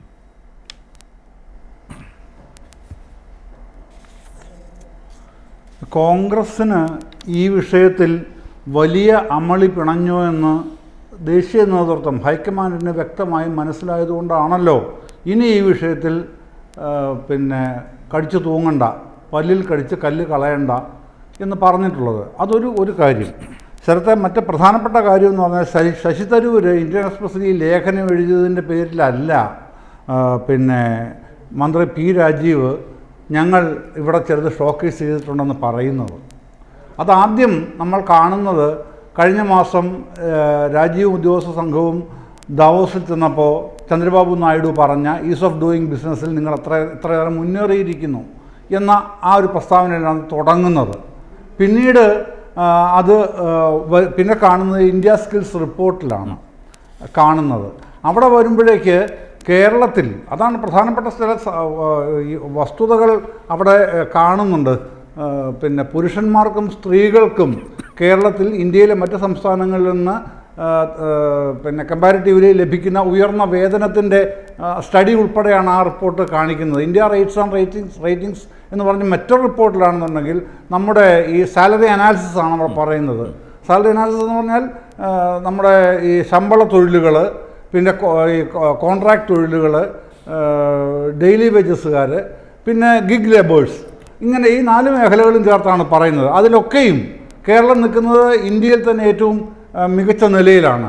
അപ്പോൾ ഈ 4 വിഷയങ്ങളും ചേർത്താണ് ഞങ്ങൾ ഷോക്കേസ് ചെയ്തിരിക്കുന്നു എന്ന് ഗവൺമെൻറ്റിന് വേണ്ടി വ്യവസായ മന്ത്രി നിരന്തരം ആവർത്തിച്ച് ആവശ്യപ്പെടുന്നത്. അതിനെക്കുറിച്ചൊന്നും പറയാൻ ഒരു കോൺഗ്രസ് നേതാവിനും ഒന്നുമില്ല. ഇപ്പോൾ ഇത് കുഞ്ഞാലിക്കുട്ടി ഇറക്കി എന്താണ് പറയാൻ ശ്രമിച്ചത്? ഞങ്ങൾ കൊണ്ടുവന്നു. എന്ത് കൊണ്ടുവന്നു? 2003 ജിമ്മ് കൊണ്ടുവന്നു, ഗ്ലോബൽ ഇൻവെസ്റ്റേഴ്സ് മീറ്റ്. ശരിയാണ്, നമ്മളതിനോട് വിയോജിക്കുന്നില്ല, കൊണ്ടുവന്നു. അത് കഴിഞ്ഞ് എമർജിങ് കേരള കൊണ്ടുവന്നു, 2016 ഗവൺമെൻറ് കൊണ്ടുവന്നു, നമ്മളതിനോട് വിയോജിക്കുന്നില്ല. പക്ഷേ അത് കൺസിസ്റ്റൻ്റായിട്ട് മുമ്പോട്ട് കൊണ്ടുപോകാനും എന്തെങ്കിലും എഫക്റ്റീവായിട്ട് കേരളത്തിൽ നടപ്പിലാക്കാനുമായിട്ട് എന്ത് കഴിഞ്ഞു? ഒന്നും കഴിഞ്ഞില്ല. അവിടെയാണ് പ്രധാനപ്പെട്ട തർക്കം വരുന്നത്. 1. 2, ഏറ്റവും വലിയ ഒരു ഇവരുടെ ആരോപണം എന്താണെന്നറിയാം, വലിയ ആരോപണം എപ്പോഴും ഉന്നയിക്കുന്നതാണ് നിരന്തരം എല്ലാവരും, ഈ വസന്ത് അടക്കം. കേരളത്തിൽ നിന്ന് ആൾക്കാരെല്ലാം വിദേശങ്ങളിലേക്ക് തൊഴിൽ തേടി പോകുന്നതാണ് നിരന്തരമായി കാണുന്നത്. എന്ത് പണിയാണ്, എന്താണ് ഇവിടുത്തെ ഗവൺമെൻറ് ഉദ്യോഗം? പക്ഷേ ഇന്ത്യയിലെ കണക്കുകൾ പറയുന്നത് എന്താണ്? ഏറ്റവും കൂടുതൽ വിദ്യാർത്ഥികൾ സ്വന്തം സംസ്ഥാനം വിട്ടുപോകുന്ന സ്ഥലം എന്ന് പറയുന്നത് ഗുജറാത്താണ്. 2 മഹാരാഷ്ട്രയാണ്, 3 തെലുങ്കാനയാണ്. അതൊക്കെ നിലവിലുള്ള ഏത് പഠനങ്ങളും ഇത് കാണുന്നുണ്ട്. അതിലും താഴെയാണ് കേരളത്തിൽ വരുന്നത്. പക്ഷേ വരുമ്പോഴോ ഏറ്റവും കൂടുതൽ കേരളത്തിലാണ് ഇവിടുന്ന് ആൾക്കാർ കടന്നു പോകുന്നത്. പിന്നെ ഇവിടെ ഒരു വ്യവസായം പൂട്ടിയാൽ ഉടനെ ഇത് മുഴുവൻ ഗവൺമെൻറ് കുറ്റമാണ്. അപ്പോൾ ഞാൻ പറയുന്ന ഒരു കാര്യം, ഈ ഒരു പുസ്തകമുണ്ട്, എൻ്റെ കയ്യിൽ ആ പുസ്തകമുണ്ട് കേട്ടോ, below the radar. C Balagopal പഴയ IAS-കാരനായിരുന്നു. 77 മുതൽ 83 വരെയാണ് അദ്ദേഹം. പിന്നെ കുറേ കാലം മണിപ്പൂരിലും പിന്നെ കേരളത്തിലുമായിരുന്നു റിസൈൻ ചെയ്യുമ്പോൾ. എന്നിട്ടാണ് അദ്ദേഹം തിരുവനന്തപുരത്തെ പ്രശസ്തമായ പെൻബോൾ ഉണ്ടാക്കിയത്. അപ്പോൾ അദ്ദേഹം എഴുതിയ പുസ്തകമാണ് കേരളത്തിലെ 50 വ്യവസായങ്ങൾ എങ്ങനെയാണ് എമർജ് ചെയ്ത് വന്നത്, ലീഡേഴ്സ് ആയത് എങ്ങനെയാണ് എന്ന് അദ്ദേഹം പറയുന്നുണ്ട്. ബിലോ ദ റഡാർ എന്ന പുസ്തകത്തിൽ പറയുന്നുണ്ട്. അപ്പോഴാണ് വേറൊരു വിദ്വാൻ, കോൺഗ്രസിൻ്റെ ഒരു JS അടൂർ, അങ്ങനൊരു പിന്നെ ഒരു സോഷ്യൽ മീഡിയ ഹാൻഡിലുണ്ട്, കൈകാര്യം ചെയ്യുന്നൊരു ഹാൻഡിലുണ്ട്. അയാൾ പറയുകയാണ് ആ വ്യക്തി എങ്ങനെയൊക്കെയാണ് ഇതൊക്കെ പറയുന്നത് നമ്മളാണ് അതിശയിച്ചു പോകും ശരത്തെ. ഈ കേരളത്തിലെ 70കളിലും 80കളിലുമാണ് വ്യവസായം ഉണ്ടായത്. പിന്നെ കേരളം സ്തംഭിച്ചു നിൽക്കുകയായിരുന്നു. മനോരമ അടക്കം, മാതൃഭൂമി അടക്കം കുറേ സ്ഥാപനങ്ങളുടെ പേര്, സിന്തൈറ്റ്, അങ്ങനെ കുറേ സ്ഥാപനങ്ങൾ, മുത്തൂറ്റ്, ഇതൊക്കെയാണ് കേരളത്തിലെ ഷോക്കേസ് ചെയ്യാൻ പറ്റുന്ന സാധനങ്ങൾ എന്നാണ് ഈ JS അടൂർ പറയുന്നത്. അപ്പോഴാണ് ഞാൻ അതിനൂടെ മറുപടിയായിട്ടാണ് ഞാൻ ഇദ്ദേഹത്തിൻ്റെ സി ബാലഗോപാലിൻ്റെ പുസ്തകം ബിലോ ദ റഡാർ എന്നുള്ള പുസ്തകം ഞാൻ എടുത്തു പറയുന്നത്. 50 വ്യവസായങ്ങൾ കേരളത്തിൽ. അത് കഴിഞ്ഞ മുമ്പത്തെ വർഷം പ്രസിദ്ധീകരിച്ച പുസ്തകമാണത് 23-ൽ. അപ്പോൾ അത്തരത്തിലുള്ള കാര്യങ്ങൾ ഇവിടെ നിൽക്കുമ്പോഴാണ് ശശി തരൂരിൻ്റെ ഒരു ലേഖനം, ഇന്ത്യൻ എക്സ്പ്രസിൻ്റെ ഒരു ലേഖനം വെച്ചുകൊണ്ട് അഡ്രസ്സ് ചെയ്യാനായിട്ട് ഈ വസന്ത് അടക്കമുള്ള ആൾക്കാർ ഇങ്ങോട്ട് വരുമ്പോഴാണ് എന്താണ് പറഞ്ഞിട്ടുള്ളത്, തരൂർ പറഞ്ഞിട്ടുള്ളത്. അത് ഞാനിവിടെ കൂടുതൽ പറയേണ്ട കാര്യമില്ല, സമയം കളയാൻ ആഗ്രഹിക്കുന്നുമില്ല. അദ്ദേഹം പറഞ്ഞിട്ടുള്ളത് ഇതെങ്ങനെയാണ് മുന്നേറിയിട്ടുള്ളത് കേരളം സ്റ്റാർട്ടപ്പ് ഇക്കോസിസ്റ്റത്തിൽ മാത്രം, അത് മാത്രമേ അദ്ദേഹം പറഞ്ഞിട്ടുള്ളൂ. പക്ഷെ നീതി ആയോഗ് പറഞ്ഞത് എന്താണ്? നീതി ആയോഗ് ഞാനീ പറഞ്ഞ 4 കാര്യങ്ങളിലും കേരളത്തിൻ്റെ റാങ്കിങ് എന്താണെന്നുള്ളത് പറഞ്ഞിട്ടുണ്ട്. നിവൃത്തിയില്ലാഞ്ഞിട്ട് പറഞ്ഞിട്ടുള്ളതാണ് നീതി ആയോഗ്. അതുകൊണ്ട് നമ്മൾ മനസ്സിലാക്കണം. അപ്പോൾ ഇത്തരം കാര്യങ്ങളൊക്കെ വെച്ചുകൊണ്ടാണ് കേരളത്തിൽ എങ്ങനെയാണ് അത് ഈ പറയുന്ന 3 വർഷം കൊണ്ട് P രാജീവ് ഉണ്ടാക്കിയ മാജിക്കാണെന്നും ഒരിക്കലും അവകാശപ്പെടേണ്ട കാര്യമില്ല. അത് 2016 മുതൽ പ്രത്യേകിച്ച് ഇപ്പോൾ KJJ ഇപ്പോൾ ചൂണ്ടിക്കാണിച്ചൊരു കാര്യമുണ്ടല്ലോ, 10ഓളം പ്രധാനപ്പെട്ട നയങ്ങൾ, അത് വളരെ പ്രധാനമാണ്. ആ നയങ്ങൾ പൊളിച്ചെഴുതി അല്ലെങ്കിൽ അത് വേണ്ടെന്ന് വെച്ചു.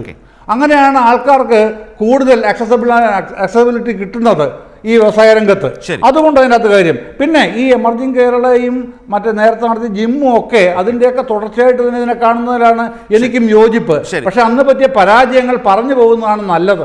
അല്ലെങ്കിൽ ഇപ്പോൾ ഉണ്ടാകുന്ന വിജയങ്ങൾ മാത്രം. ഇൻവെസ്റ്റ് കേരളയിലേക്ക് ശ്രീ ജയചന്ദ്രൻ പറഞ്ഞ പോലെ നമ്മൾ ഇൻവെസ്റ്റ് കേരളയിലേക്ക് പോകുമ്പോൾ അതിന് വളരെ സ്പഷ്ടമായിട്ടുള്ളൊരു അന്തരീക്ഷം രൂപപ്പെട്ടിട്ടുണ്ട്. ഈസ് ഓഫ് ഡൂയിങ് ബിസിനസ്സിൽ രാജ്യത്തെ 1ാമത്തെ സംസ്ഥാനമായി കോൺഗ്രസ് അംഗീകരിച്ചാലും ഇല്ലെങ്കിലും കേന്ദ്ര മാനദണ്ഡങ്ങൾ പ്രകാരം നമ്മൾ 1ാം സ്ഥാനത്താണ്. അതുപോലെ നമ്മുടെ സ്റ്റാർട്ടപ്പ് എക്കോസിസ്റ്റം ലോകത്തെ തന്നെ ഏറ്റവും മികച്ചതായി നിൽക്കുന്ന അന്തരീക്ഷം ഇതെല്ലാം കേരളത്തിലേക്ക്, അതിനനുസരിച്ച് കേരളത്തിൻ്റെ നിയമനിർമ്മാണത്തിൽ വരുത്തിയിട്ടുള്ള വലിയ മാറ്റങ്ങൾ ശ്രീ KJ ജേക്കബ് അത് പറഞ്ഞു. ഞാൻ ശ്രീ അനിൽകുമാറിലേക്ക് വരുന്നതിന് മുമ്പ് ഒരു കാര്യം ഇപ്പോൾ ശ്രീ ജയചന്ദ്രൻ പറഞ്ഞതിൻ്റെ തുടർച്ചയിൽ ശ്രീ KJ ജേക്കബിൻ്റെ കൂടി അഭിപ്രായം, ജിമ്മും എമർജിംഗ് കേരളയൊക്കെ നമ്മളിവിടെ ഈ ചർച്ചയുടെ ഭാഗമായി കടന്നു വന്നു.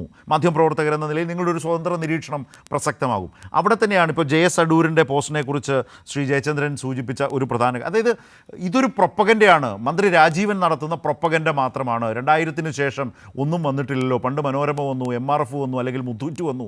ഈ നിലയിലുള്ള ഒരു കാലത്തെക്കുറിച്ച് പറഞ്ഞ് പുകക്കുഴലുകളുള്ള ഫാക്ടറികൾ എവിടെ, 2000-ന് ശേഷം അങ്ങനെ ഞങ്ങളെവിടെ കാണുന്നു എന്ന നിലയിലേക്കുള്ള ഒരു ചോദ്യവും ഒരു നിരീക്ഷണവും ഒരു പ്രൊപ്പഗൻഡയും കേരളത്തിൽ ഈ കാലത്ത് എത്രമാത്രം ചിലവാകും?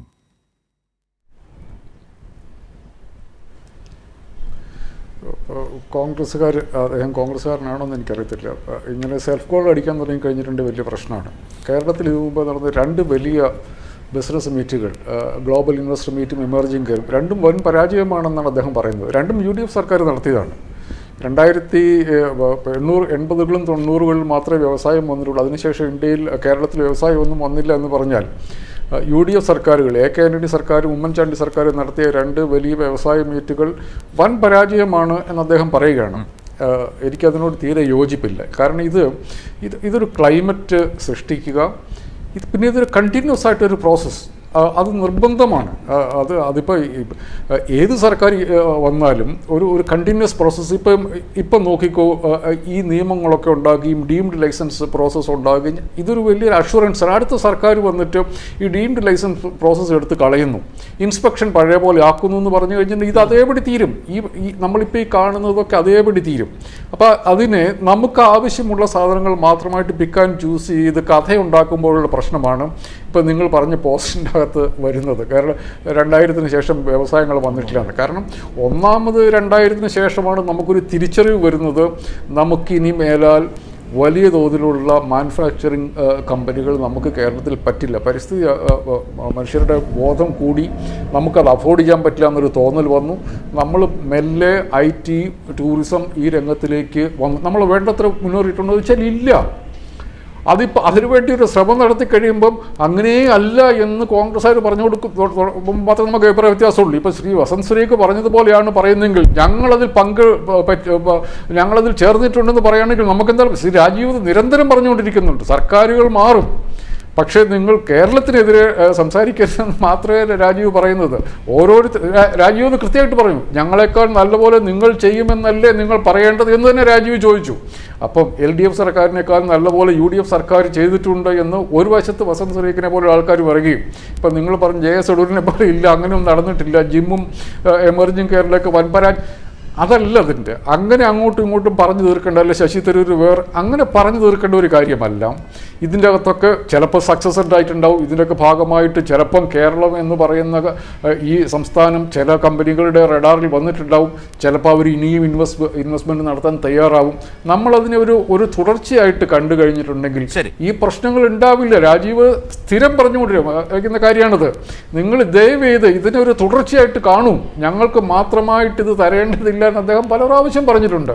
ആ ഒരു ആറ്റിറ്റ്യൂഡിലേക്ക് കോൺഗ്രസ്സുകാർ വരുവാണെങ്കിൽ എനിക്ക് സന്തോഷമുണ്ട്. എനിക്കൊന്നും നമുക്ക് ആർക്കും അതിനൊക്കെ അഭിപ്രായ വ്യത്യാസം ഉണ്ടാവുമെന്ന് എനിക്ക് തോന്നുന്നില്ല. യെസ്, ഞാൻ തുടക്കത്തിലും പലപ്പോഴും സൂചിപ്പിച്ച കാലത്തിനും കേരളത്തിനും അനുയോജ്യമായ വ്യവസായത്തിലേക്ക് കേരളം മാറുന്നു എന്നുള്ള വളരെ വലിയ മാറ്റം യാഥാർത്ഥ്യമാണ്. അവിടെയാണ് ഞാൻ ശ്രീ അനിൽകുമാറിലേക്ക് വരുമ്പോൾ ഇപ്പോൾ ഈ ചർച്ചയ്ക്ക് വിധേയമായി ഇപ്പോൾ ശ്രീ ജയചന്ദ്രൻ എടുത്തിട്ടതും ഇപ്പോൾ ശ്രീ ജേക്കബ് സംസാരിച്ചപ്പോഴും പറഞ്ഞ JS അടൂരിൻ്റെ കോൺഗ്രസ് അനുകൂല പോസ്റ്റിൽ പറയുന്നത് 80-ലും 90-ലുമാണ് കേരളത്തിൽ വിജയിച്ച കമ്പനികൾ ഉണ്ടായത്, പിന്നീടൊന്നും ഉണ്ടായിട്ടില്ല എന്ന മട്ടിലേക്ക്. IT മേഖലയിലെ ചില 90-കളുടെ കാലത്തെ വിജയത്തെക്കുറിച്ച് പറയുന്നു, വ്യാപാര മേഖലയിലെ ചില കമ്പനികളെക്കുറിച്ച് പറയുന്നു, അതിനപ്പുറത്തേക്ക് വേറൊന്നുമില്ല എന്ന് പറയുന്ന നിലയാണ്. പക്ഷേ അവിടെയാണ് മുമ്പ് പറഞ്ഞതുപോലെ ഇതൊന്നും കഴിഞ്ഞ 2 വർഷം കൊണ്ടുണ്ടായതല്ല രാജീവൻ എന്ന് പറയുമ്പോൾ കേരളത്തിൽ മാറ്റം, കേരളത്തിലേക്ക് ഇൻവെസ്റ്റ്മെൻറ്റ് വരുന്നത്, നമ്മളറിയാതെ പോകുന്ന വലിയ വ്യവസായം, അതിലൂടെ ആളുകൾക്ക് തൊഴിൽ ലഭിക്കുന്നത് ഏതൊക്കെയാണ് എന്ന് ഈ കാലത്ത് നമ്മൾ ഒരുപാട് സംസാരിക്കുന്നുണ്ട്. അതൊരല്പം വ്യവസായ മന്ത്രി തന്നെ പറയുന്നത് കേട്ടുകൊണ്ട് ഞാൻ ശ്രീ അനിൽകുമാറിലേക്ക് വരികയാണ്.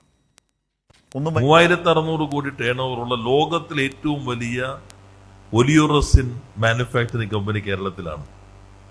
ലോകം ഉപയോഗിക്കുന്ന ബ്ലഡ് ബാഗിന്റെ 12% ഉണ്ടാക്കുന്ന കേരളമാണ്.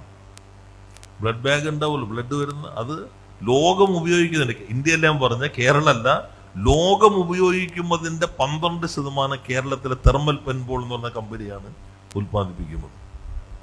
1.5 കോടി ഇന്ത്യക്കാർ ബ്ലഡ് ടെസ്റ്റ് ചെയ്യുമ്പോൾ ഉപയോഗിക്കുന്ന കൺസ്യൂമബിൾ നമ്മുടെ എറണാകുളത്തെ കടയിരിപ്പിലുള്ള അഗാപ്പ് എന്ന് പറഞ്ഞ കമ്പനി ഉണ്ടാക്കുന്നത്. അൽഷിമേഴ്സ് 10 വർഷം മുമ്പ് കണ്ടെത്താവുന്ന പുതിയ മെഷീൻ ജപ്പാനുമായി ചേർന്ന് നിർമ്മിക്കുന്നത് കേരളത്തിലാണ്. ഏഷ്യയിൽ 1ാമത്തെയും ലോകത്തിലെ 2ാമത്തെയും കൃത്രിമ പല്ലുണ്ടാക്കുന്ന കമ്പനി കേരളത്തിലാണ്. പക്ഷെ ആളുകളുടെ ധാരണ ഇവിടെ ബീവറേജും പെട്ടിക്കടയും ബാർബർ ഷോപ്പും ഉള്ളതെന്നാണ് നമ്മുടെ സോഷ്യൽ മീഡിയയിലെ ചരിത്രകാരന്മാർ രേഖപ്പെടുത്തുന്നത്. ഏതായാലും സോഷ്യൽ മീഡിയയിലെ ചരിത്രകാരന്മാർക്ക് മന്ത്രി തന്നെ കൃത്യമായ മറുപടി കൊടുത്തു. എനിക്ക് തോന്നുന്നു നമ്മൾ അദ്ദേഹത്തിലൂടെ വിശദീകരിച്ച് കേട്ടത് ഏറ്റവും പ്രസക്തമായ ഒരു കാര്യം തന്നെയാണ്. ശ്രീ അനിൽകുമാർ, ഇപ്പോൾ അതുപോലെ തന്നെ ലോജിസ്റ്റിക്സ് മേഖലയിലേക്ക് ലോജിസ്റ്റിക്സ് പാർക്ക് വരികയാണ്, 1000 കോടിയുടെ പാർക്ക് വരുന്നു. അതിലേക്ക് ഫ്ലിപ്കാർട്ടും ആമസോണും അദാനിയും ഒക്കെ വരുന്നു. വിഴിഞ്ഞത്തിൻ്റെ പശ്ചാത്തലത്തിൽ വരുന്ന ഒരു പുതിയ മാറ്റമാണ്. പക്ഷേ ഇവിടെ രാഷ്ട്രീയമായി താങ്കൾ വിശദീകരിക്കേണ്ടതായ ഒരു കാര്യം കോൺഗ്രസ് പ്രതിനിധി ശ്രീ വസന്ത് സിറിയക്ക് പറഞ്ഞു. ഇതിലൊക്കെ കേരളത്തിൻ്റെ സർക്കാർ ഈ വളർച്ചയുണ്ട്, അത് അഡ്മിറ്റ് ചെയ്യാൻ ഇപ്പോൾ തയ്യാറാണ്. വളർച്ചയുണ്ട്. ആ വളർച്ചയുടെ കാര്യത്തിൽ വ്യാവസായിക സൗഹൃദ അന്തരീക്ഷത്തിൻ്റെ കാര്യത്തിൽ തന്നെ പ്രതിപക്ഷ നേതാവ് മാറ്റി പറഞ്ഞിട്ടുണ്ട്, യാതൊരു സംശയവുമില്ല. അതൊക്കെ നമ്മൾ കണ്ടു കഴിഞ്ഞ കാര്യങ്ങളാണ്. പക്ഷേ വളർച്ചയുണ്ട് എന്ന് അഡ്മിറ്റ് ചെയ്യുമ്പോൾ തന്നെ അതിൽ സർക്കാരിന് എന്ത് പങ്ക്? അതെങ്ങനെ സ്വയംഭൂവാണ്, സ്വാഭാവികമായി സംഭവിക്കുന്നതാണ്? 2016 ഉമ്മൻചാണ്ടി സർക്കാർ കൊളുത്തിവിട്ടത് അങ്ങനെ പടർന്നു പന്തലിച്ചു കയറുന്നതാണ്. ഈ സർക്കാരിന് എന്ത് നേട്ടം എന്ന ചോദ്യം വളരെ വസ്തുനിഷ്ഠമായിട്ടുള്ളൊരു ചോദ്യം, വളരെ വളരെ ഗൗരവമുള്ളൊരു കാര്യം തന്നെയാണ്. രണ്ടാമത്തെ കാര്യം, പൊതുമേഖലാ സ്ഥാപനങ്ങൾ. എന്താണ് ഇവിടെ പൊതുമേഖലാ സ്ഥാപനങ്ങളുടെ കാര്യത്തിൽ നടക്കുന്നത്? നിങ്ങൾ ഊറ്റം കൊള്ളുന്നതല്ലാതെ എല്ലാം തകർന്നു കിടക്കുകയല്ലേ? പക്ഷേ ഒരു കാര്യം, ഞാൻ നിങ്ങളുടെ അഭിപ്രായങ്ങളെ സ്വാധീനിക്കുന്ന ഒരു പരാമർശമല്ലെങ്കിലും എൻ്റെ നാട്ടിൽ KSDP കുറിച്ച് ഇങ്ങോട്ട് വരുന്നതിന് മുമ്പ് പണ്ട് കാലത്ത് ഏഷ്യാനെറ്റോ മറ്റോ ചെയ്തൊരു റിപ്പോർട്ട് ഉണ്ട്. കാട് പിടിച്ച് ആകെ UDF കാലത്ത് കിടക്കുന്ന ഒരു KSDPയെക്കുറിച്ച്. ഇന്ന് കോടാനുകോടി ടേൺ ഓവറിൽ ഏറ്റവും അധികം മരുന്ന് ഉൽപ്പാദിപ്പിക്കുന്ന പൊതുമേഖലയിലെ മരുന്ന് കമ്പനി എന്ന അഭിമാനത്തോടെ പറയുന്ന ഒരു വീഡിയോയും സാന്ദർഭികമായി കാണുകയുണ്ടായി. പൊതുമേഖലയെക്കുറിച്ച് പറഞ്ഞാൽ ഒരുപാട് പറയേണ്ടതായിട്ട് വരും. ശ്രീ അനിൽകുമാർ, രാഷ്ട്രീയമായി താങ്കൾക്ക് എന്ത് മറുപടിയാണ് കോൺഗ്രസിൻ്റെ വിമർശനത്തിനുള്ളത്?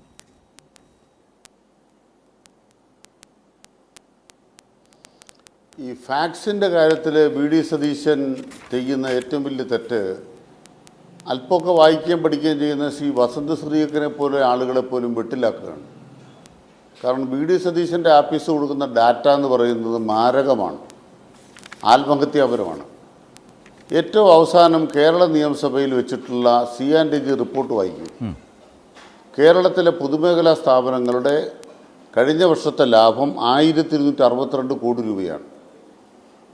ഞാൻ ആ ഡാറ്റ ഇവിടെ അവതരിപ്പിക്കുകയാണ്, നിങ്ങൾക്ക് വേണം തർക്കിക്കാം. തലേ വർഷത്തേക്കാൾ കേരളത്തിൻ്റെ തദ്ദേശ പൊതുമേഖലാ സ്ഥാപനങ്ങളുടെ ലാഭം ഇരട്ടിയോളം വർദ്ധിച്ചു എന്നാണ് ഡാറ്റ. C&G റിപ്പോർട്ടാണ്. നിങ്ങൾക്ക് ആ C&G റിപ്പോർട്ടിലെ 15,000 PPE കിറ്റിൻ്റെ കാര്യം മാത്രമേ നിങ്ങൾക്കറിയാവൂ. ആ C&G റിപ്പോർട്ടിൻ്റെ ഇങ്ങേയറ്റത്ത് ഇതുപോലുള്ള കാര്യങ്ങളാണ് കിടക്കുന്നത്, ഡാറ്റ. കേരളത്തിൻ്റെ വളർച്ചയെക്കുറിച്ചുള്ള ഡാറ്റ അതിലുണ്ടല്ലോ. അതിൻ്റെ ഭാഗമായിട്ടല്ലേ കേരളത്തിൻ്റെ GDP ഗ്രോത്തിനെ കുറിച്ച് ഞാൻ ആദ്യം പറഞ്ഞത്. ആ GDP ഗ്രോത്ത് ഇല്ലെങ്കിൽ ഇവിടെ വ്യവസായങ്ങൾ വരുമോ? ഇൻഫ്രാസ്ട്രക്ചർ കിഫ്ബിയിലൂടെ വികസിച്ചില്ലെങ്കിൽ കേരളത്തിൽ വ്യവസായം വരുമോ? ഒരു വ്യവസായ അന്തരീക്ഷം എന്ന് പറഞ്ഞാൽ ഇവിടെ നല്ല റോഡ് വേണം. നല്ല റോഡ് ഉണ്ടാകുമെന്ന് പ്രതീക്ഷയുള്ളതുകൊണ്ടാണ് ആളുകൾ പണം മുടക്കുന്നത്. നല്ല കുടിവെള്ളം കിട്ടുമെന്ന് പ്രതീക്ഷയുള്ളതുകൊണ്ടാണ് ആളുകൾ പണം മുടക്കുന്നത്. ഓക്കെ, പിണറായി സർക്കാർ അധികാരത്തിൽ വന്ന് കൂടംകുളം പവർ ഹൈവേ കൊണ്ടുവന്നില്ലെങ്കിൽ 24 മണിക്കൂർ തടസ്സരഹിതമായ വൈദ്യുതി കേരളത്തിൽ ഉറപ്പാണോ? ഏതെങ്കിലും മുതലാളി പൈസ മുടക്കുവോ? സംരംഭകൻ പൈസ മുടക്കുവോ കറണ്ടില്ലാത്ത കേരളത്തിൽ? നാലാമത്തെ പ്രധാനപ്പെട്ട കാര്യം എന്താണ്? കേരള സർക്കാർ ഉറപ്പ് നൽകിയ കാര്യം എന്താണ്? ഇപ്പോൾ ഇവിടെ ബഹുമാനപ്പെട്ട ജേക്കബ് സാറ് പറഞ്ഞിട്ടുള്ള പോലെ കൃത്യമായിട്ട് പറഞ്ഞു, ഉദ്യോഗസ്ഥന്മാരുടെ അഴിമതി തടയും, അവരുടെ കെടുകാര്യസ്ഥത തടയും, ഭരണയന്ത്രത്തെ ഞങ്ങൾ ചവിട്ടി ഒതുക്കിയില്ലേ? അഞ്ചാമത്തെ പ്രധാനപ്പെട്ട കാര്യം എന്താണ്? തെലങ്കാനയിലെ കിറ്റക്സിൻ്റെ മുതലാളി പോയപ്പോൾ ഇലക്ട്രൽ ബോണ്ട് 40 കോടിയായിരുന്നു. കേരളത്തിലെ ഭരണതലത്തിൽ, സർക്കാർ തലത്തിൽ മന്ത്രിമാർ അഴിമതി ഇല്ല. ഇതുകൊണ്ടല്ലേ വ്യവസായമല്ല ഇങ്ങോട്ട് വരുന്നത്. വെറുതെ ഒന്നുമല്ല വ്യവസായം വരുന്നത്. പക്ഷെ ഒരു കാര്യത്തിൽ ശശി തരൂരിനോട് വിയോജിക്കുന്നുണ്ട്. എന്താ വിയോജിക്കുന്നത്? ഞങ്ങൾ മുതലാളിത്തവുമായി സന്ധി ചെയ്തത് കൊണ്ടല്ല ഇത് നേടുന്നത്. അത് കൃത്യമായിട്ട് ഞങ്ങളുടെ രാഷ്ട്രീയം മനസ്സിലാക്കണം. ഇന്ത്യ രാജ്യത്തെ ഏത് തൊഴിലാളിക്കും ഏറ്റവും ഉയർന്ന കൂലി കിട്ടുന്നത് കേരളത്തിലായിരിക്കും. ഇതാണ് പിണറായി സർക്കാരിൻ്റെ ഉറപ്പ്, ചെങ്കൊടിയുടെ ഉറപ്പ്. ഇവിടുത്തെ മുതലാളിമാരോടും നിക്ഷേപകരോടും കമ്മ്യൂണിസ്റ്റ് പാർട്ടി പറയുന്നത്, തൊഴിലാളിക്ക് രാജ്യത്തെ ഏറ്റവും ഉയർന്ന കൂലി കേരളത്തിനകത്ത് ന്യായമായിട്ട് കൊടുക്കണം, അവരുടെ ജീവിത നിലവാരം ഉയർത്തണം. അതിന് പ്രതിഫലമായി കേരളം എന്ത് ചെയ്യും? നല്ല ഭൂമി അവർക്ക് ഇപ്പോൾ എന്താ വ്യവസായ പാർക്കിന് സ്ഥലം ഏറ്റെടുത്തിട്ട് കാത്തിരിക്കുകയാണ്. കേരള ചരിത്രത്തിൽ വ്യവസായ പാർക്കിന് സ്ഥലം ഏറ്റെടുത്തിട്ട് കാത്തിരിക്കുന്ന കാലമുണ്ടോ? ഇന്ത്യ രാജ്യത്തെ ആദ്യത്തെ IT പാർക്ക് എവിടെ ആരംഭിച്ചത്? തിരുവനന്തപുരത്താണ്, കേരളത്തിലാണ്. അത് ആരംഭിച്ചത് നയനാരാണ്, ടെക്നോ പാർക്ക്. ബഹുമാനപ്പെട്ട പിണറായി സർക്കാർ വന്ന ശേഷം 8.25 കൊല്ലക്കാലം കൊണ്ട് തിരുവനന്തപുരം IT ടെക്നോ പാർക്കിൽ നിന്ന് വന്നിട്ട് പോയി. ഇന്ത്യ രാജ്യത്തൊരു മന്ത്രിസഭയിൽ IT വകുപ്പ് ആദ്യം ഉണ്ടാക്കിയത് LDF അല്ലേ, കേരള സർക്കാരല്ലേ? നമ്മൾ ഒരു ആഖ്യാനം പറയുമ്പോൾ ആ ആഖ്യാനത്തിനകത്ത് മുമ്പെന്തോ ഉണ്ടായിരുന്നു. ബഹുമാനപ്പെട്ട ഉമ്മൻചാണ്ടിയുടെ കാലത്ത് സ്റ്റാർട്ടപ്പ് മിഷൻ്റെ ഭാഗമായി 300ഓളം സ്റ്റാർട്ടപ്പുകൾ വന്നു എന്ന് സത്യം. അത് 8 കൊല്ലക്കാലം കൊണ്ട് 6200 മാറ്റിയെന്ന് മുഖ്യമന്ത്രി ഇന്നലെ ഫേസ്ബുക്കിൽ പോസ്റ്റ് ഇട്ടിട്ടുണ്ട്. 300-ൽ നിന്നും 6200 മാറിയത് എൻവയോൺമെൻറ്റിനെ മെച്ചപ്പെടുത്തിയത് കൊണ്ടാണ്. അത് മെച്ചപ്പെടുത്തി എന്ന് പറയുന്നത് കളവാണ്, PR വർക്കാണ് എന്ന് പറയുന്നത്. കേരളമെന്ന് പറയുന്നത് വെറുതെ ഒരു കുമളയാണ്. ഒരു ബലൂൺ പൊട്ടിക്കുന്ന പോലെ ഞങ്ങൾ പൊട്ടിക്കുമെന്ന പ്രതിപക്ഷത്തിൻ്റെ വെല്ലുവിളിയാണ്. നിങ്ങൾക്കങ്ങനെ പൊട്ടിക്കാനാവാത്ത വിധം ലോകത്തിന് മുന്നിൽ കേരളത്തിൻ്റെ വ്യാവസായിക ഭൂപടത്തിൻ്റെ ഉയരങ്ങൾ അവതരിപ്പിക്കപ്പെടുക മാത്രമല്ല അത് വസ്തുതാപരമായി കൈകാര്യം ചെയ്യപ്പെടുന്നു. IBMൻ്റെ റിപ്പോർട്ട് ബഹുമാനപ്പെട്ട രാജീവ് ഉദ്ധരിച്ചു. ഇന്നത്തെ ഹിന്ദു റിപ്പോർട്ട് ചെയ്തിട്ടുണ്ട്. ഞാൻ ഒറ്റ പോയിന്റേ പറയുന്നുള്ളൂ. അതിൽ ഇന്ത്യ രാജ്യത്തിൻ്റെ ആകെ പ്രവണത എന്ന് പറയുന്നത് വ്യവസായ ഉൽപ്പാദനത്തിൽ സേവന മേഖലയ്ക്കാണ് ഇന്ത്യയുടെ മറ്റു ഭാഗങ്ങളിൽ മേൽക്കൈ. കേരളത്തിൽ മാത്രമാണ് ഈ വ്യവസായ രംഗത്ത് നമ്മൾ നോക്കുമ്പോൾ സേവന മേഖലയല്ലാത്ത സേവനേതര ഉൽപ്പാദന സെക്ടർ, പ്രൊഡക്ഷൻ സെക്ടറിന് മേധാവിത്വം കേരളത്തിലാണ്. എന്താ കേരളത്തെക്കുറിച്ചുള്ള മുൻവിധി എന്താണ്? ഇവിടെ ഉൽപ്പാദന പ്രവർത്തനങ്ങൾ കാര്യമായി നടക്കില്ല, സേവനം നടക്കൂ. പക്ഷേ ഏറ്റവും അവസാനത്തെ പഠനം കണ്ടെത്തുന്നത് ഉൽപ്പാദന പ്രവർത്തനത്തിൽ സേവന പ്രവർത്തനമല്ല, നേരിട്ടുള്ള ഉൽപ്പാദന പ്രവർത്തനമാണ് ശക്തം. ഇതെല്ലാം കാണിക്കുന്ന ഇൻഡിക്കേറ്റേഴ്സ് ധാരാളം നമ്മുടെ മുമ്പിലുണ്ട്. കണ്ണടച്ചിരുട്ടാക്കരുത്. സതീശനാവാം, പക്ഷെ ജനങ്ങൾ കണ്ണടയ്ക്കുമെന്ന് ധരിക്കരുത്. റൈറ്റ്. ഇവിടെ വസന്ത്, ഒരു പ്രധാനപ്പെട്ട കാര്യം, ഈ കാര്യങ്ങൾ ഡാറ്റ വെച്ച് കണക്കുകളെല്ലാം വെച്ച് സർക്കാർ സംസാരിച്ചുകൊണ്ടിരിക്കുമ്പോൾ അതിനെ ഡിസ്പ്യൂട്ട് ചെയ്യുന്നു. പക്ഷേ സർക്കാർ വെച്ചത്, വ്യവസായ മന്ത്രി വെച്ച കണക്കുകൾ ഇത് ഏതെങ്കിലും ഒന്ന് വസ്തുതാപരമായി പിശകാണ് എന്ന് സ്ഥാപിച്ചെടുക്കാൻ പ്രതിപക്ഷത്തിന് കഴിഞ്ഞിട്ടില്ല. പകരം പ്രതിപക്ഷത്തിന് സംഭവിക്കുന്നതോ ഡാറ്റ അവതരിപ്പിക്കുമ്പോൾ പ്രതിപക്ഷ നേതാവിന് അമ്പേ പാളിപ്പോകുന്നു. 3000 കോടി എന്ന് പറയുന്നിടത്ത് 30,000 കോടി എന്ന നിലയിൽ അവതരിപ്പിക്കുന്നു. അല്ലെങ്കിൽ ഇവിടെ മിനിറ്റ് കൊണ്ട് ഡീംഡ് സർട്ടിഫിക്കറ്റ് കിട്ടി സംരംഭകർക്ക് പ്രവർത്തനം ആരംഭിക്കാമെന്ന് പറയുന്ന ഒരു സംവിധാനം K-SWIFT വഴി വന്ന മാറ്റമടക്കം പറയുമ്പോൾ ഇതൊക്കെ ആരാണ് കേരളത്തിലോ മിനിറ്റ് കൊണ്ടോ എന്ന് ചോദിച്ച് അമളി പിണഞ്ഞ, അബദ്ധത്തിൽ ചെന്ന് ചാടിയ രമേശ് ചെന്നിത്തലയെ നമ്മൾ കാണുന്നു. എന്നാൽ വ്യവസായ മന്ത്രിയാകട്ടെ സർക്കാരാകട്ടെ ഈ കണക്കുകളടക്കം മുഖ്യമന്ത്രി അടക്കം പ്രധാനമായി ഇന്നലെ അടക്കം ഈ സ്റ്റാർട്ടപ്പിൽ വന്നിട്ടുള്ള വലിയ കുതിപ്പിൻ്റെ കണക്കുകൾ അടക്കം അവതരിപ്പിച്ച് മുന്നോട്ട് പോകുന്നു. നിങ്ങൾക്ക് വസ്തുതാപരമായി കണക്കുകൾ അടക്കം ചൂണ്ടിക്കാട്ടി സർക്കാരിന് പിഴച്ചു, ഞങ്ങളുടെ കണക്കാണ് ശരിയെന്ന് പറയാൻ കഴിഞ്ഞിട്ടില്ല വസന്ത്. പകരം നിങ്ങളുടെ കണക്കുകളും വിശദീകരണങ്ങളും പാളിക്കൊണ്ടേയിരിക്കുന്നു. രണ്ടാമത്തെ കാര്യം, തരൂര് ഈ ദിവസം ഈ കാലത്ത് ഇത് പറയും എന്ന് കണ്ടുകൊണ്ടാണ്, അല്ലെങ്കിൽ ഇങ്ങനൊരു പുകഴ്ത്തലോ പ്രശംസയോ കിട്ടുമെന്ന് തരൂരിനെ കണ്ടുകൊണ്ടാണോ ഒരു ഇടതുപക്ഷ സർക്കാർ 16 മുതൽ ഒരു നയവും നിലപാടുമായി നിയമപരമായ നിയമനിർമ്മാണമടക്കം നടത്തി ശ്രീ KJ ജേക്കബൊക്കെ ചൂണ്ടിക്കാട്ടിയതുപോലെ മാറ്റം വരുത്തി സംരംഭകർക്ക് ഇങ്ങോട്ടേക്ക് വരാനും ഇവിടെ ആത്മവിശ്വാസത്തോടെ നിൽക്കാനും കഴിയുന്ന ഒരു അന്തരീക്ഷം ഒരുക്കിയത്? തരൂർ ഏതെങ്കിലും ഒരു കാലത്തൊരു പ്രശംസാവാചകം നൽകുമെന്ന് കരുതിയാണോ? നിങ്ങൾ അങ്ങനെയൊക്കെ കരുതുന്നിടത്താണ് നിങ്ങൾക്ക് പിഴയ്ക്കുന്നത് എന്നുകൂടി പറയേണ്ടി വരുന്നില്ലേ വസന്ത്?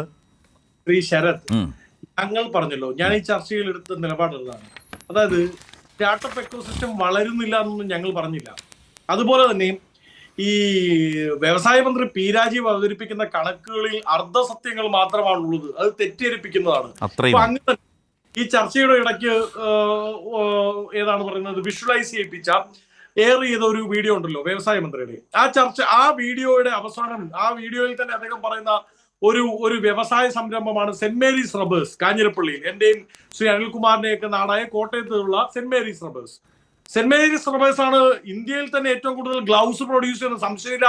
പക്ഷെ രാജീവ് അത് പറയുമ്പോൾ അതെന്തോ ഇടതുപക്ഷത്തിന്റെ കാലത്ത് വന്നതാണ് എന്ന് തോന്നിപ്പിക്കുന്ന രീതിയിലാണ് അവതരിപ്പിക്കുന്നത്. നമ്മുടെ പ്രശ്നമാണത്. അദ്ദേഹം പറഞ്ഞത് ഭരണം ഒരു തുടർച്ചയാണ്, ഈ മാറ്റം നടക്കുന്നു എന്നല്ലേ അദ്ദേഹം പറഞ്ഞു. നിങ്ങളുടെ പ്രശ്നം അതാണ്. നിങ്ങളിതെല്ലാം ഇടതുപക്ഷക്കാരൻ്റേത്, ഞങ്ങൾക്ക് ഗതിയില്ലാതായി പോകുമോ എന്ന് കരുതുന്നിടത്തല്ലേ ഈ പ്രശ്നം. നിങ്ങൾ അതിനോട് വസ്തുനിഷ്ഠമായി കണ്ടസ്റ്റ് ചെയ്യും. ആരാന്റെ കുഞ്ഞിന്റെ ജാതകം എഴുതാൻ പോകണ്ടല്ലോ, എന്തിനാ ആരാന്റെ കുഞ്ഞിന്റെ ജാതകം എഴുതണോ? സ്വന്തം കുഞ്ഞിന്റെ ജാതകം എഴുതിയ പോലെ. ഇപ്പൊ തൽക്കാലം അതിനുള്ള ചുമതല അദ്ദേഹത്തിനാണ് ആളുകൾ കൊടുത്തിരിക്കുന്നത്. UDF കാലത്ത് വന്ന വൻകിട പ്രൊജക്ടുകൾ, വൻകിട കമ്പനികൾ, ഇതൊക്കെ ഞങ്ങളുടേതാണെന്ന് പറയാ.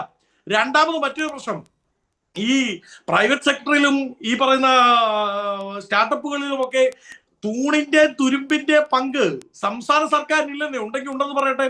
ഇപ്പോ ശ്രീ അനിൽകുമാർ പറഞ്ഞു, ഞങ്ങളുടെ കാലത്ത് നോക്കൂ സ്ഥലമൊക്കെ ഏറ്റെടുത്ത് വലിയ രീതിയിൽ മുമ്പോട്ട് പോവുക. എങ്ങനെ അനിൽകുമാറെ ഈ കൃത്യമായ രീതിയിലുള്ള ജനങ്ങൾ ഇതാ നാഷണൽ ഹൈവേക്കാണോ മറ്റെന്തെങ്കിലും ആണോ, ഇതാ ഞങ്ങളുടെ സ്ഥലം ഏറ്റെടുത്തോളൂ എന്ന് പറയുന്ന മാനസിക അവസ്ഥയിലേക്ക് വളർന്നത്? അതിന് പിന്നിൽ ഒരു നിയമമുണ്ട്. എന്താ അത്? LARR act. എന്താ LARR act? Land acquisition rehabilitation and resettlement act 2013. ആരാ കൊണ്ടുവന്നേ? വസന്ത തെറ്റ്, വസ്തുതാപരമായി തെറ്റാണ്.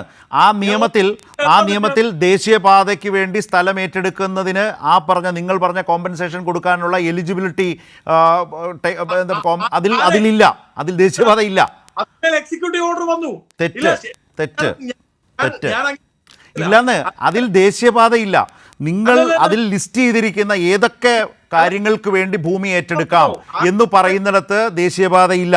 ദേശീയപാത ഉൾപ്പെടുത്തണം എന്ന് അന്ന് പാർലമെന്റ് അംഗങ്ങൾ ആവശ്യപ്പെട്ടു. ഡിവിഷൻ വന്നു. ആ ഡിവിഷൻ വന്നിട്ടും അത് അനുവദിക്കാൻ തയ്യാറായില്ല.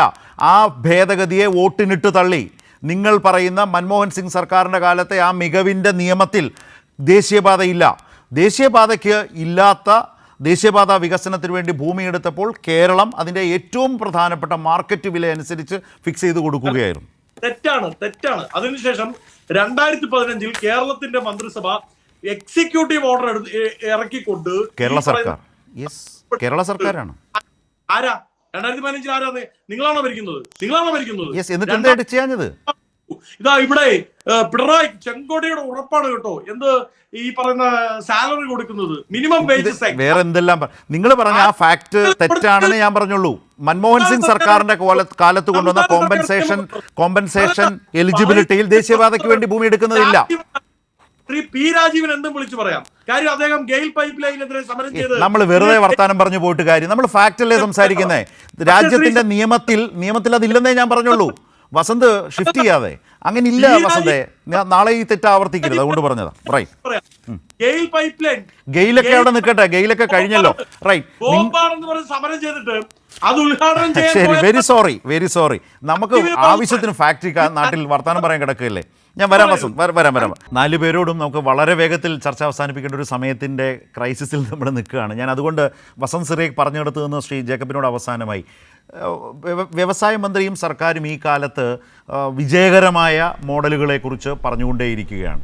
വസന്ത് സിറേഖ് അല്ലെങ്കിൽ കോൺഗ്രസ് അല്ലെങ്കിൽ കേരളത്തിലെ പ്രതിപക്ഷം അതിനെ സമീപിക്കുന്ന രീതിയും നമ്മൾക്കറിയാം. ഈ ഒരു താരതമ്യം താങ്കളുടെ ശ്രദ്ധയിൽ ഉണ്ടാകുമല്ലോ. ഇതിലെ ഒരു വ്യത്യാസം താങ്കൾ താരതമ്യം ചെയ്തിട്ടുണ്ട്. എനിക്ക് ഭയങ്കര സന്തോഷം തോന്നി കേട്ടോ. എന്താണെന്ന് വെച്ചിട്ടുണ്ടെങ്കിൽ ഇത് ഞാൻ പറയാം. എനിക്ക് ഭയങ്കര സന്തോഷം തോന്നി ശ്രീ വസന്ത് സിറേഖും ഇപ്പോൾ നേരത്തെ കോൺഗ്രസ്സുകാരും പറഞ്ഞു തുടങ്ങിയതിൽ. എന്തുകൊണ്ടാണ് രാജീവ് ഈ കേരളത്തിൽ കമ്പനികളുണ്ടെന്ന് പറയുന്നത്? അത് രാജീവ് കൊണ്ടുവന്നതായിട്ടല്ല. സിന്തൈറ്റ് വരുന്നത് 1972 സിന്തൈറ്റ് വരുന്നത്. ഇത് എന്താണെന്ന് ചോദിച്ചിട്ടുണ്ടെങ്കിൽ കേരളത്തിൽ വ്യവസായങ്ങളില്ല, കേരളത്തിൽ മനുഷ്യർക്ക് ജീവിക്കാൻ പറ്റത്തില്ല, കേരളത്തിൽ നിന്ന് ചെറുപ്പക്കാരില്ല ഓടിപ്പോവുകയാണ്, ഇവിടെ വ്യവസായം വളരില്ല, ഇവിടെ വ്യവസായമില്ല എന്നൊരു ക്യാമ്പയിനല്ലേ കേരളത്തിനെതിരെ കേരളം എന്ന് പറഞ്ഞുകൊണ്ട് ഇവിടുത്തെ വലതുപക്ഷ രാഷ്ട്രീയക്കാർ ഇറക്കിക്കൊണ്ടിരുന്നത്? അതല്ലേ രാജീവ് പറഞ്ഞത്? അത് ഇപ്പം സമ്മതിച്ചല്ലോ. ഇപ്പം കേരളത്തിൽ പിന്നെ വ്യവസായങ്ങളുണ്ട് എന്ന് സമ്മതിച്ചു, വ്യവസായങ്ങൾ സക്സസ്ഫുൾ ആയിട്ട് റൺ ചെയ്യുന്നുണ്ടെന്ന് സമ്മതിച്ചു, അത് പതിറ്റാണ്ടുകളായിട്ട് ഇവിടെ നടക്കുന്നുണ്ടെന്ന് സമ്മതിച്ചു.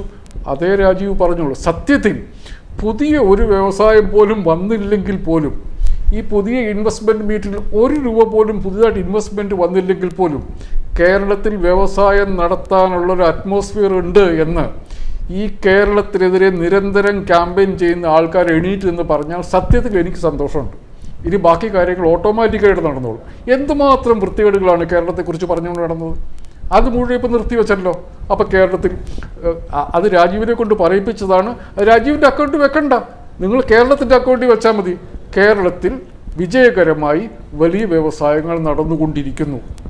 വളരെ സന്തോഷം. ശരി, അപ്പോൾ എങ്ങനെയാ വസന്ത്, ഇൻവെസ്റ്റ് കേരളയെ പിന്തുണയ്ക്കുകയല്ലേ? കേരളവുമായി ബന്ധപ്പെട്ട്, കേരളത്തിന്റെ വികസനവുമായി ബന്ധപ്പെട്ട് എന്തുണ്ടെങ്കിലും പിന്തുണയ്ക്കും എന്നുള്ളതാണ് പ്രതിപക്ഷത്തിന്റെ നിലപാട്.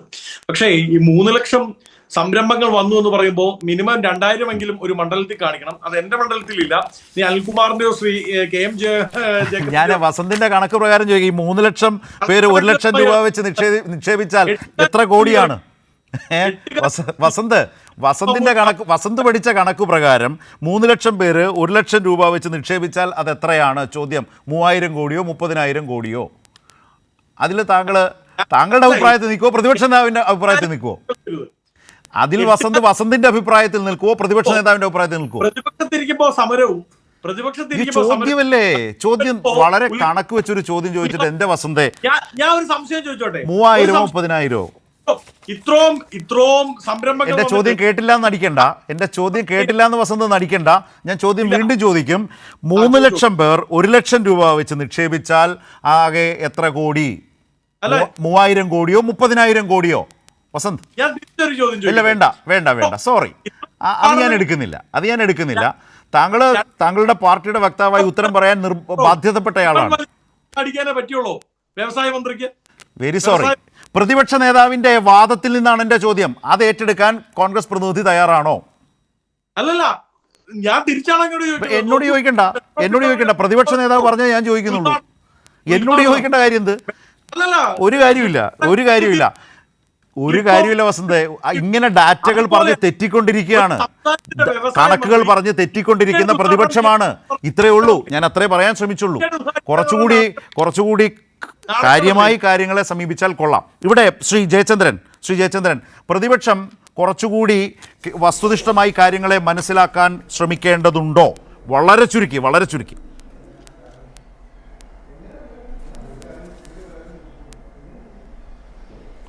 ശരത്തെ ഒറ്റ കാര്യം പറയാനുള്ളൂ. ഈ കഴിഞ്ഞ 8.5 വർഷത്തിലധികമായി കേരള വികസനത്തിൻ്റെ സഞ്ചാരപഥം എന്ന് പറയുന്നത് കിഫ്ബി എന്ന രാഷ്ട്രീയ ബദലുമായി നേരിട്ട് ബന്ധപ്പെട്ടിട്ടാണ്. അതങ്ങനെ തന്നെയാണ് മുമ്പോട്ട് ഇനിയും പോകാൻ ഉദ്ദേശിക്കുന്നതും. അതാണ് ഇവിടെ തെളിയിക്കപ്പെട്ടുകൊണ്ടിരിക്കുന്നത്.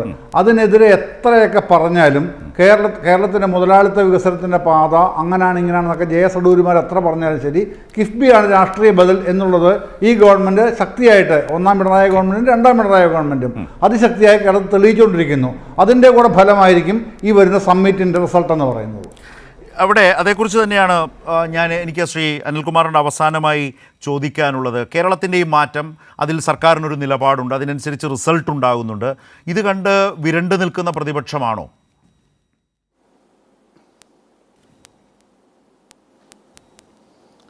ഹോംവർക്ക് ചെയ്തിട്ടാണ് പിണറായി സർക്കാർ പ്രവർത്തിക്കുന്നത്.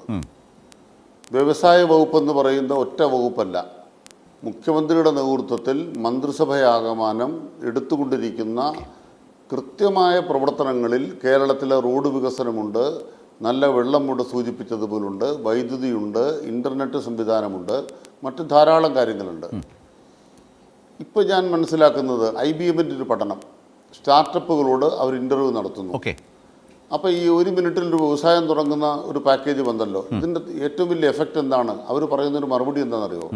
ഞങ്ങൾക്ക് വളരെ വേഗം ബാങ്കുകളിൽ നിന്ന് ലോൺ ഉറപ്പായി, അവർക്ക് പണം ലഭ്യമാകുന്നതിന് ഏറ്റവും വേഗം ഈ കാര്യം കഴിഞ്ഞു എന്ന് ആ പഠന റിപ്പോർട്ടുണ്ട്. ഈ പണമെല്ലാം കേരള ഖജനാവിൽ നിന്ന് കൊടുക്കുന്നല്ല സർക്കാർ വ്യക്തമാക്കുന്നത്. കേരള ഖജനാവിൽ നിന്ന് കൊടുക്കുന്ന അവിടെ ഉണ്ടാവാം. ഇവിടെ എന്തിനാണ് നിക്ഷേപ സൗഹൃദ സംഗമം നടത്തുന്നത്? പ്രധാനമായും കേരളത്തെ ഫോക്കസ് ചെയ്യാനാണ്, ലോകത്ത് ഷോക്കേസ് ചെയ്യാൻ. ദാവോസിൽ പോയപ്പോൾ നല്ല ഹോംവർക്ക് നടത്തി. 26 രാജ്യങ്ങളിലെ പ്രതിനിധികൾ കേരളത്തിലേക്ക് വരികയാണ്. അവർ കേരളത്തെക്കുറിച്ച് ലോകം മുഴുവൻ സംസാരിക്കാൻ പോവുകയാണ്. അതിൻ്റെ ആത്മവിശ്വാസത്തിൽ നിന്നുകൊണ്ട് നവകേരളത്തിന് വ്യവസായങ്ങളുള്ള കേരളം വേണം, പുതിയ തലമുറ വ്യവസായം വേണം. ആ പുതിയ തലമുറ വ്യവസായത്തിൻ്റെ ഒരു ഇരമ്പം ഇതാ കേരളത്തിൽ കേട്ടുകൊണ്ടിരിക്കുന്നു എന്നുള്ളതാണ് ഈ ചർച്ച ദ്യോതിപ്പിക്കുന്നത്. വളരെ വലിയ പ്രത്യാശയോടെ മാറുന്ന കേരളത്തെ, അത് നവകേരളം എന്ന നിലയിലാവട്ടെ, ഭാവി കേരളം എന്ന നിലയിലാവട്ടെ, വ്യാവസായിക മുന്നേറ്റമുള്ള പുതുതലമുറ വ്യവസായങ്ങളുള്ള, കാലത്തിനും കേരളത്തിനും അനുയോജ്യമായിട്ടുള്ള വ്യവസായങ്ങളുടെ മുന്നോട്ടു പോക്കുണ്ടാകുന്ന, ഉദ്യോഗസ്ഥ ചുവപ്പ് നാടയിൽ കുടുങ്ങാത്ത വളരെ ശക്തമായിട്ടുള്ള സംരംഭകർക്ക് മികവോടെ ആത്മവിശ്വാസത്തോടെ നിലയുറപ്പിക്കാൻ കഴിയുന്ന രാജ്യത്തെ ഒന്നാമത്തെ നാടായി കേരളം നിൽക്കുക എന്നുള്ളത് ഓരോ മലയാളിയുടെയും അഭിമാനകരമായ ആഗ്രഹവും ആവേശകരമായ ഒരു വലിയ പ്രതീക്ഷയുമാണ്. അതിലേക്ക് പോകാൻ നമ്മുടെ ഈ വലിയ നിക്ഷേപ സംഗമം ഇൻവെസ്റ്റ് കേരള മാറേണ്ടതുണ്ട് എന്നത് വളരെ പ്രധാനപ്പെട്ട കാര്യമാണ്. അതിൻ്റെ സാധ്യതകളെ ചൂണ്ടിക്കാട്ടുന്ന വിവിധ ഘടകങ്ങളാണ് ഈ ചർച്ചയിൽ ആകെ